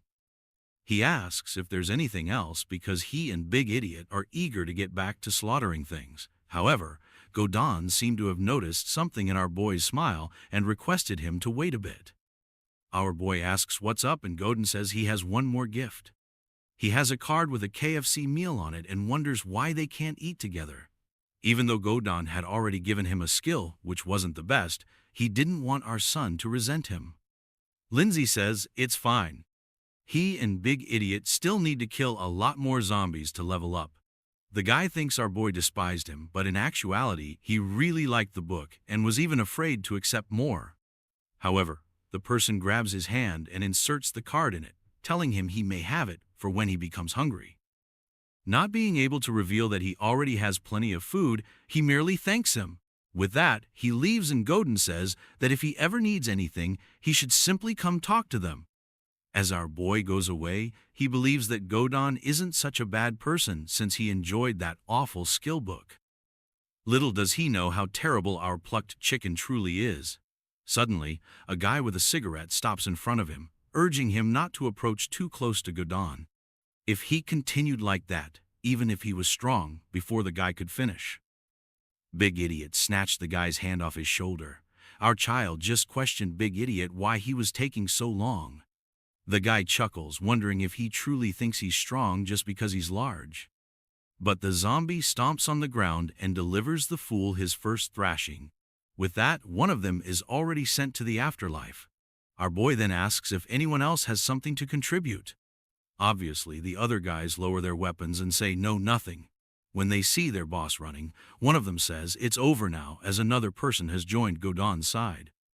Especially considering that he just killed one of the competitors and conveyed that message. Of course, Godon hears about it instantly. He's startled that our child killed someone as soon as he left the room. The red-haired guy says it's definitely him because there was a person next to him dubbed Big Idiot. Godon smiles, adding the youngster did him a big favor. Seeing that he killed Giate, Godon knows the child wants to help him and feels he'll be a great addition to the group. He instructs them to bury Giate and distribute his equipment with the rest of the group. Godon walks away muttering to himself, claiming today's the greatest day. I figured our child would be out hunting zombies, but instead he's sitting in a small room reading a book. Our lad asks the system whether there's a risk Big Idiot could wind up assaulting him with that berserker mode. The system says no because Big Idiot's loyalty goes beyond consciousness. Our boy realizes this will be a terrific addition. He can manage the behaviors of this guy, so even if he goes insane, he can still steer him in some way. He hands the book to Big Idiot and tells him to memorize it properly. Big Idiot answers by burping in his face. Our boy is standing by, watching, and finally sees that Big Idiot has learnt it. This new ally has offered far more rewards than he expected. He jumps up, stating it's time for them to go because there's a lot to collect at the Madu Museum. The scene transitions to him approaching and entering a room. At the back is a door labeled Game Store. He approaches, touches the doorknob, and the system welcomes him, wishing him a wonderful time. As he enters the chamber, a number of windows materialize in front of him. There are windows selling guns, accessories, masks, and more. He has 6,000 coins and understands that ordinarily 2,000 is enough to buy a good bronze-ranked piece of equipment. What he needs right now are clothes, gloves, and a chess piece. However, as he's peacefully making his purchases, a hand suddenly reaches out from one of the windows and advances toward him. He dodges just in time and knows that he nearly dodged it. He doesn't remember anything like this happening, thus it looks there's a zombie imprisoned in the system. Suddenly, the thing starts emerging from the window. He finds it weird as he's been to this store innumerable times in his prior life, and this never happened. She approaches and smacks him across the face. It then directs the system to collect, eager to see what would result from a bug-out zombie like this. When he opens the box, he finds a roll of toilet paper. It seems he spent 6,000 gold on who knows what because his money is gone and he's standing there, distraught. The next minute, he appears at a warehouse rich of supplies. He gets something and says he's going to check on what Big Idiot is doing outside. Big Idiot is out there taking care of everyone that comes near. Our boy starts walking around collecting various stuff. He also acquires a sword ring and the system congratulates him for it, explaining that the new item can be fused with his present sword. One of the things is a scarecrow that attracts neighboring wildlife. Another is a boxing glove that allows a 5% chance for his attacks to do more damage. And then there's a long sword that adds 3 extra strength points. He fits the glove and the system asks if he wants to merge the two swords. He knows that with a fusion function, you'd have to be incredibly unfortunate to come out worse off in the end. The problem is that his hack only impacts item drops and nothing else. However, he decides to merge them anyhow because the creatures are getting stronger and he needs new weapons. He confirms and the two things begin to combine. The machine instructs him to wait 30 minutes. While time passes, he has his normal feast. Unsurprisingly, he ends up with an even greater weapon. It's a decapitation blade that enhances his attack speed every time he kills off an enemy. He comments on how lucky he is, that of course no one is surprised, right? He calls Big Idiot, informing him it's time to head to the bookshop. While our lad slips up from behind, completing them with his whirling blade, he sends Big Idiot ahead to draw the animals. He thereby moves to level 9 and now requires 1000 XP to go to level 10. Now they are going to clean the rooftop, he informs Big Idiot over. He gathers the entities there half an hour later and orders Big Idiot to turn on Berserker mode. The large man starts warring right away and his shirt bursts. Our lad orders him to charge and clear all that is in view. Poor Big Idiot charges alone, then our lad sits back and calmly sips tea. Watching, he discovers that this berserker state is far powerful than he had assumed. Combining the creature's natural aptitudes with the berserker mode practically doubled his qualities. It's the ideal mix for a monster that depends just on raw numbers. Big Idiot then starts his cooldown period. The berserker ability fades and he falls to the ground worn out. He moves into a recovery condition whereby he can consume 30% faster. Our lad swallows a potion and wanders around while the Autoloot gathers everything in the surroundings. One of the objects is a potion meant to assist him recover energy for a few minutes. Another is a silver chest piece that surrounds him during attack. He strengthens the blood ring then with a scroll. The item raises his strength, physical force, and capacity to absorb energy. Killing monsters, gathering objects, and developing, he keeps in this pace. Examining his qualities, he finds he is ready to migrate to another area. He unlocks a door he is approaching and finds a totally wrecked room. He understood that only the workout manager could have knowledge like this. Since he had already been dead in his past existence, he is unsure about what the creature is, but as he veers to the side, he finds the retail center of the city right in sight. He opens the door, and the system gives him 10 prestige points in congrats. He is advised he cannot spend more than 30 minutes a day there. He is then welcomed warmly for being the first person to enter and advised he will get a 50% discount. As usual, he advises Big Idiot to keep an eye on things outside as he looks about. The establishment welcomes him, and he chooses to peruse the goods. The business issues multiple warnings about not fighting in that area. Thus, Big Idiot's outside protection is quite fortunate.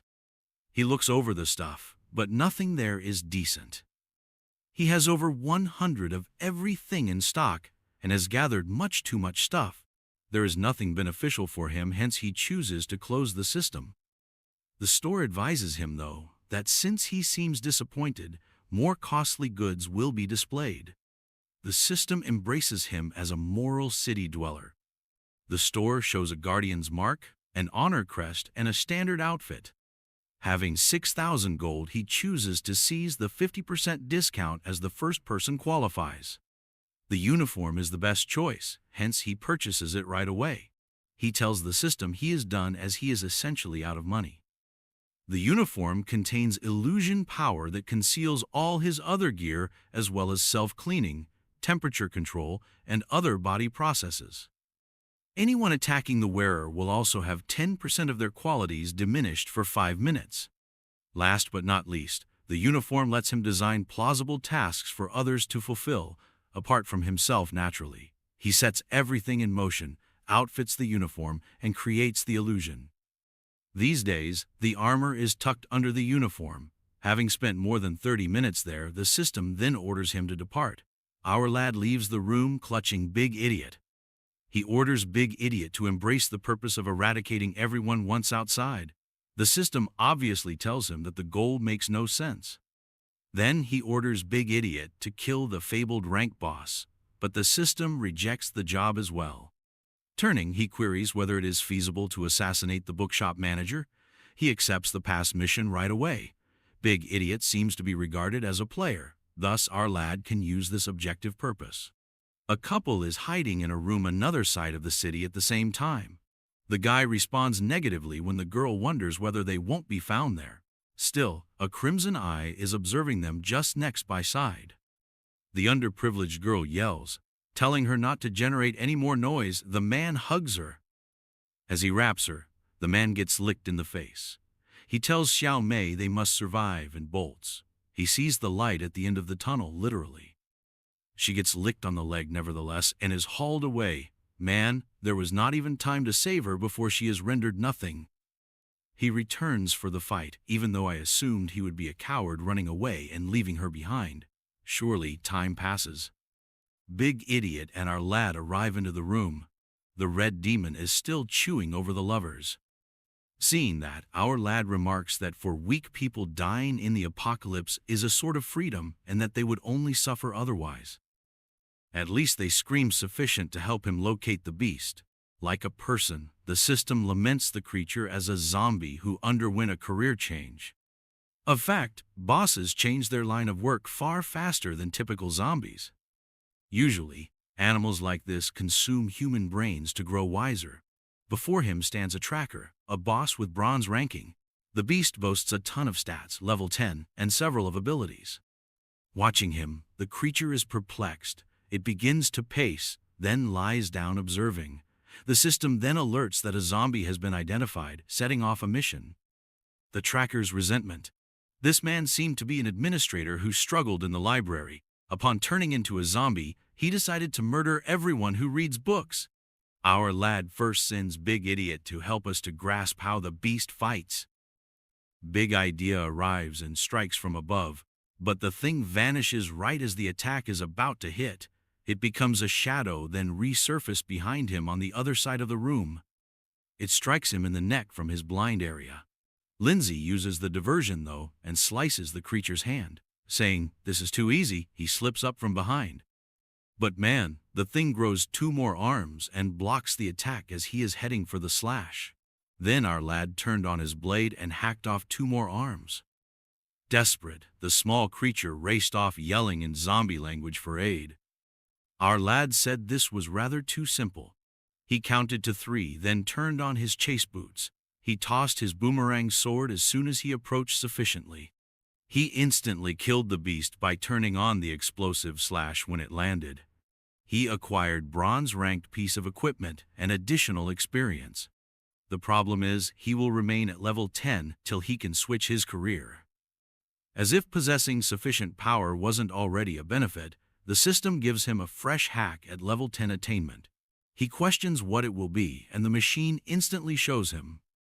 The yin-yang gift enables him to pursue 2 careers. He smiles and thanks, hoping that with this he might rule the planet. Even he understands that this is very unfair for the other players. Closing his eyes, he sees some zombies approaching and launches his spear to destroy every enemy. He informs Big Idiot they should go to the top floor after gathering his staff. He lets Big Idiot handle a couple zombies he spots on the stairs.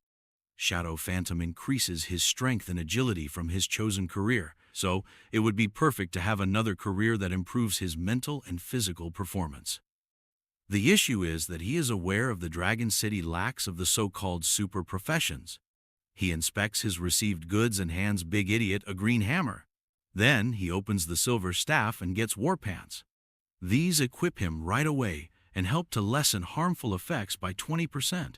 Having other things to take care of, he orders his zombie to gather the dead remains of the animals slain with his spear. He understands that the profession shift is not accessible since the beginning stage is still under progress. He so determines it's time to follow up with the attendees of the auditorium. Zombies are gathered outside at the door. Apparently running out of medications, she started altering the guys' hair color, probably Gaedong.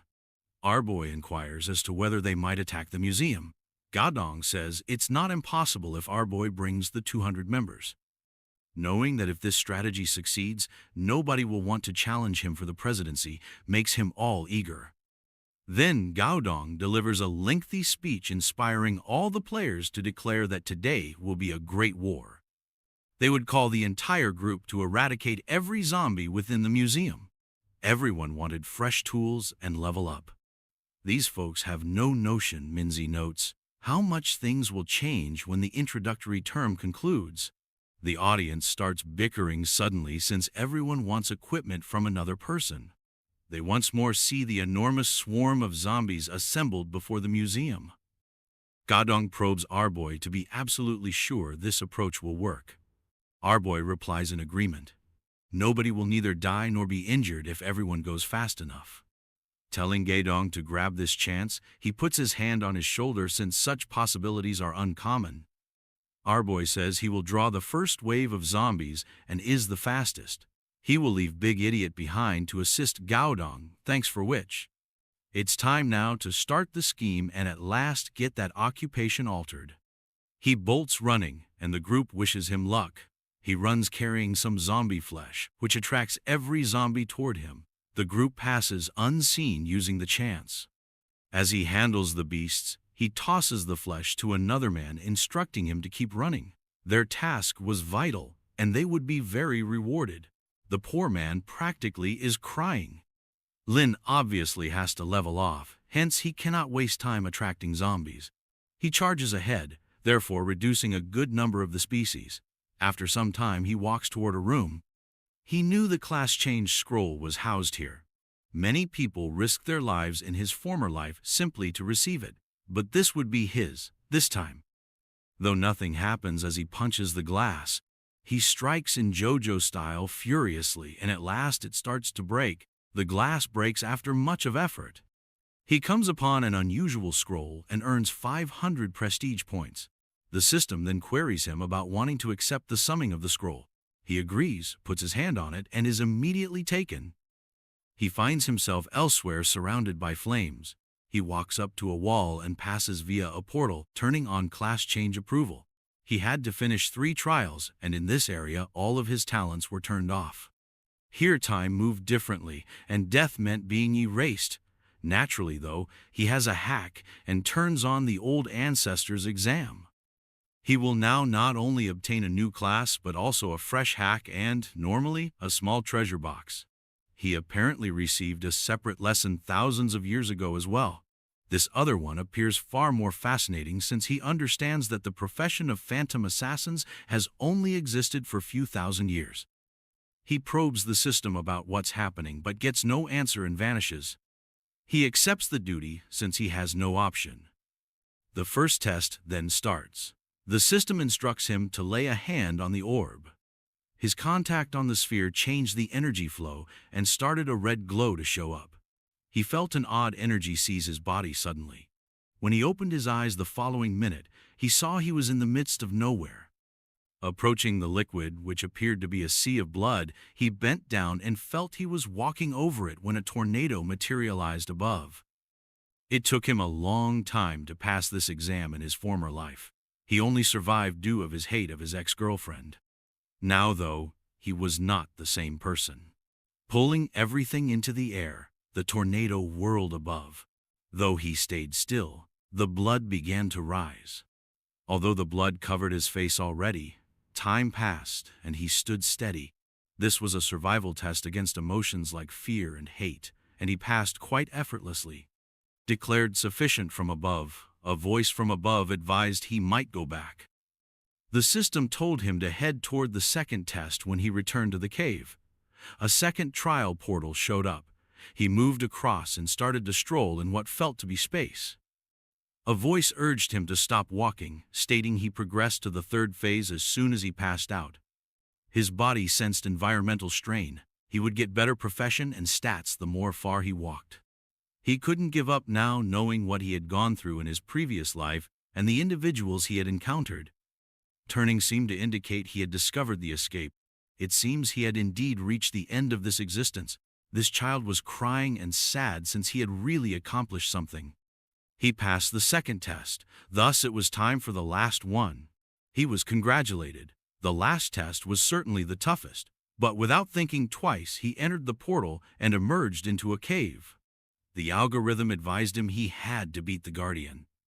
He paused after extending the sword he had acquired earlier. Soon the air in the cave started to show an odd fluctuation in the corner. From it, a tiny black kitten sprang forth. Man, I assumed it would be a megaboss, but it was only a small kitty. Saying he had waited so long only for something like this to show up, he sounded let down. This had caused him much difficulties in the past, and he had suffered. It wouldn't be as challenging in this life, though, given all his abilities.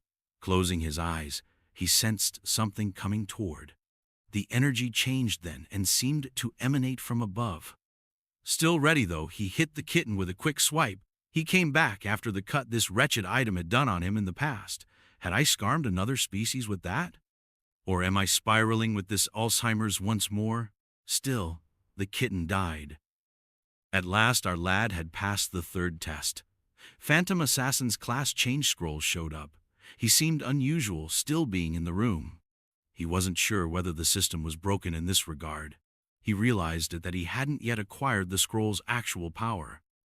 To find out whether anything else would occur, he chose to start the activation. He inquired of the system about his next destination, but it did not reply. Somehow, he realized, the scroll was messing with his hack. He chose to keep looking about the room. He looked about the cave and discovered what appeared to be an odd crack. His finger touching it started a golden light to show up. Abruptly, a picture of an ox and a phoenix materialized, the same symbols from the scroll. The ground started to move while the picture stayed put on the wall. Then the odd picture became a little door. He walked up to the room opening door. Behind it was another scroll and an orb. He went over and opened the scroll, finding Xia Yu written there. The scroll seemed to be the last exam an emperor who had been slain long ago took. He saw he had to lay his hand on the artwork. He touched it, and the system told him that an unidentified lineage had been found. Analyzing the energy started him to rethink his career. The system then said the test was over and he would be a soldier lord. He was happy as he would be able to acquire a fresh talent while preserving his old one.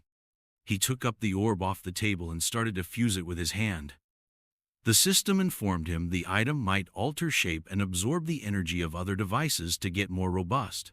Something that could flourish without evident constraints astounded him. Then the orb shot to his forehead.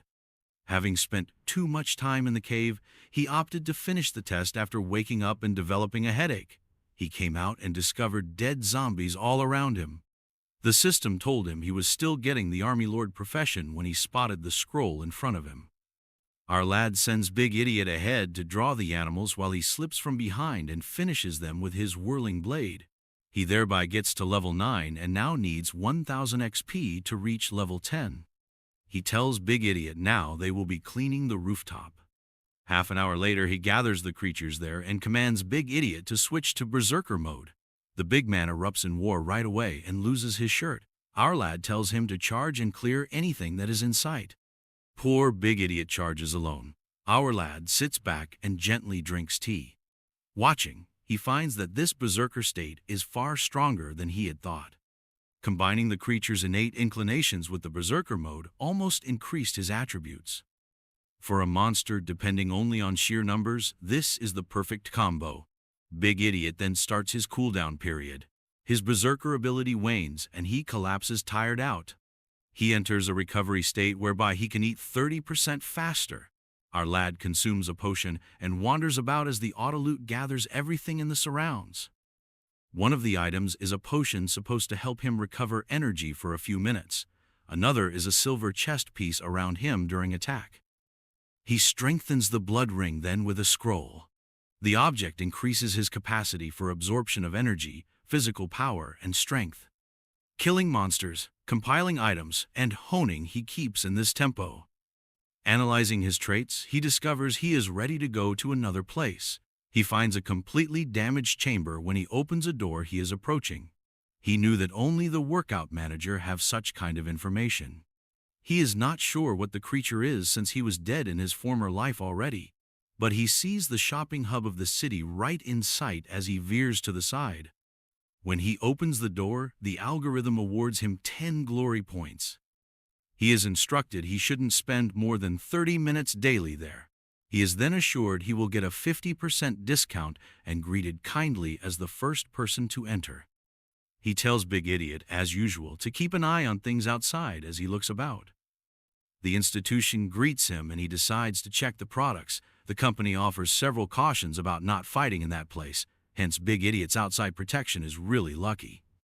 Though nothing there is great, he reviews the material. He has accumulated way too much and has over 100 of everything in stock. He decides to close the system since he finds nothing useful for himself. The merchant tells him, though, that since he appears let down, more expensive items will be on show. The system sees him as a moral city inhabitant. The store presents a regular uniform, an honor crest, and a guardian's mark. Having 6,000 gold, he decides to grab the 50% discount first since he qualifies. The greatest option is the uniform, hence he buys it straight away. Since he is basically out of money, he informs the system he is done. The uniform has illusion power covering all his other gear as well as self-cleaning, temperature management, and other body functions. Anyone attacking the wearer will also have 10% of their attributes decreased for 5 minutes. Last but not least, apart from himself naturally, the uniform allows him set reasonable tasks for others to complete. He builds the illusion, dresses the uniform, and starts everything in motion. These days, the armor is hidden beneath the outfit. Having spent more than 30 minutes there, the system eventually tells him to go. Our lad leaves the room carrying Big Idiot. He gives Big Idiot instructions to accept the goal of destroying everyone once outside. The system clearly informs him that the goal makes no sense. Then he instructs Big Idiot to murder the mythical rank boss, but the system also refuses the mission. Turning, he wonders if it is possible to kill the manager of the bookstore. He takes immediate acceptance of the assigned task. Big Idiot seems to be a player, hence our kid can use this target goal. At the same time, a couple is hiding in a room another side of the city. When the girl questions whether they won't be found there, the man answers negatively. Still, a red eye is seeing them just next by side. The impoverished female yells. The man hugs her, telling her not to create any more noise. But given a terrible red demon, I think they are done for. The guy gets licked in the face as he surrounds her. He tells Xiao Mei they have to flee and survive. He literally sees the light at the end of the tunnel. Still, she gets licked on the leg and is carried away. Man, there was not even time to save her before she is nothing. Though I thought he would be a coward going away and leaving her behind, he comes back for the fight. Time does pass, surely. Big Idiot and our lad come inside the room. Still gnawing over the lovers is the Red Devil. Seeing that, our lad notes that weak individuals dying in the apocalypse would only suffer otherwise, and that this would be a type of freedom. At least they scream enough to guide him to the beast. Like a person, the system despises the zombie who changed his career. Actually, managers switch their field of work far faster than usual zombies. Usually, animals of kind eat human brains in order to get wiser. Beside him is a bronze-ranking boss tracker. The beast has several of stats, level 10, and a few of skills. Looking at him, the beast finds confusion. It starts to pace, then settles down to watch. The system then signals that a zombie has been found, launching a mission. The track's animosity. This man appeared to be an administrator who struggled in the library. He turned into a zombie and intended to kill everyone who reads books. First, our lad sends Big Idiot to assist us in understanding the beast's fighting style. Big Idea shows up and strikes from above. But the creature disappears just before the attack strikes. It turns into a shadow, then emerged behind him on the other side of the room. From his blind spot, it hits him in the neck. Lindsay cuts the creature's hand instead, using the diversion, saying, "This is too simple." He trips behind. But man, as he is approaching the slash, the creature develops 2 additional arms and prevents the strike. Then our lad swung his blade to cut off 2 more arms. Desperate, the tiny thing sprinted off, calling in zombie language for help. Our lad thought that this was rather too basic. He counted 3, then turned to use his chasing boots. As soon as he got near enough, he threw his boomerang sword. Turning on the explosive slash when the beast landed, he killed it right away. He gained experience and bronze-ranked piece of equipment. The issue is, he will stay at level 10 till he can change his line of work. The system grants him a fresh hack at level 10 attainment, as if having enough power was already a bonus. He wonders what it would be, and the machine shows him right away.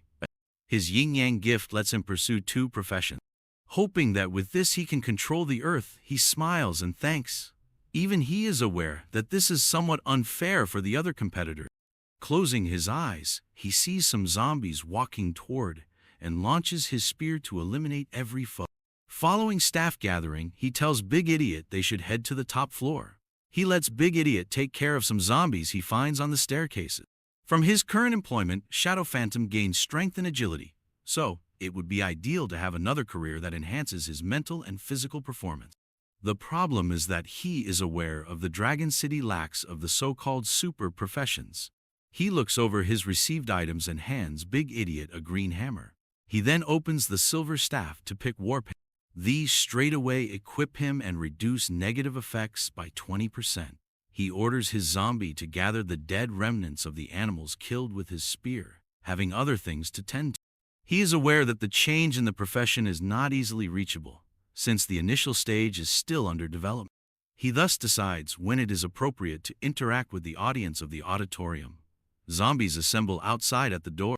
She apparently ran out of drugs, so she started changing the men's hair color, probably gout. Our boy asks whether they would attack the museum.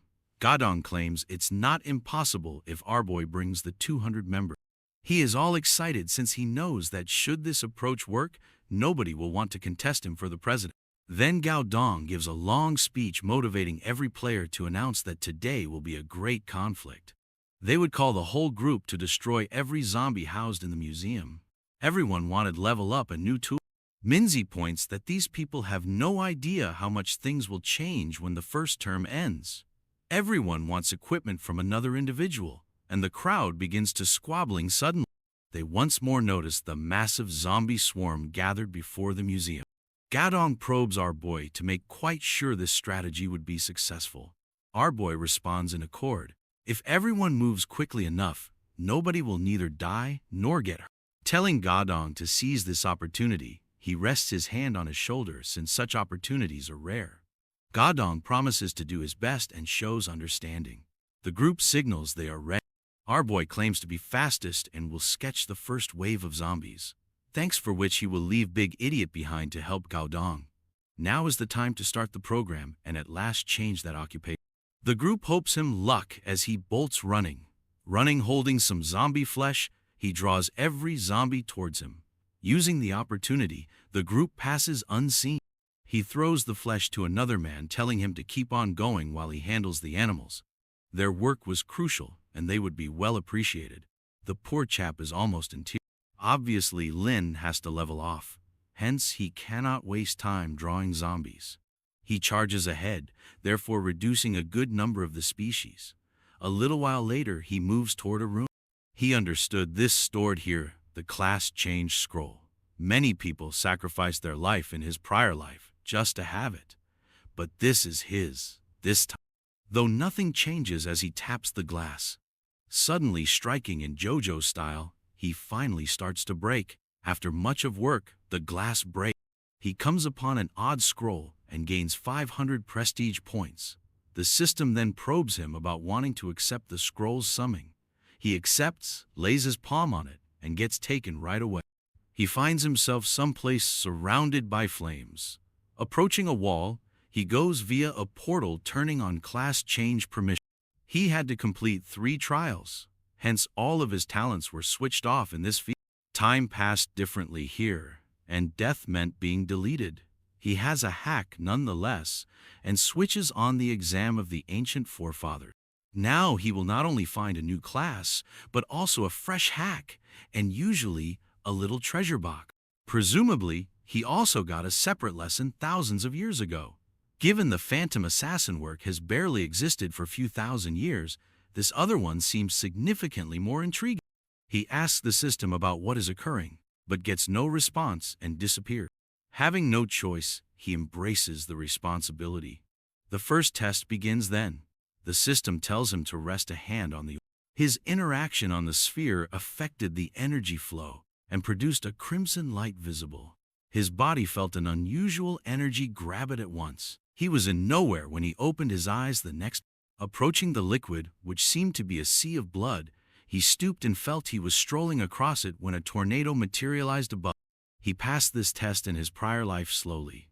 He only lived because of his detest of his ex-girlfriend. But he was not the same person now. Pulling everything skyward, the tornado spun above. Still motionless, the blood started to rise. Time passed, and he stood still, even though his blood covered his face already. He passed really easily on this survival test against feelings like hate and fear. Declared sufficient from above. A voice from above indicated he might go back. Returning to the cave, the system instructed him to go toward the second test. A second portal for trials emerged. He crossed and began to wander in what felt to be space. A voice told him to stop walking. He passed unconscious and immediately entered the third phase. His body felt pressure from the surrounding. The more distance he covered, he would improve both professionally and statistically. Knowing what he had gone through in his past life and the people he had come across, he couldn't give up right now. He started chasing after closing his fists. Suddenly behind him a brilliant light appeared. Turning seemed to point to him finding the exit. He seemed to have actually arrived at the conclusion of this life. Having truly done anything, this child was dejected and depressed. It was time for the last one. After he passed the second one, he was complimented.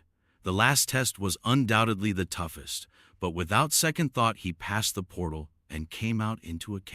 The computer told him he had to beat the guardian. He stopped after brandishing the sword he had just bought. Shortly, the cave's air began to exhibit strange fluctuations in the corner. From it came a small black kitten.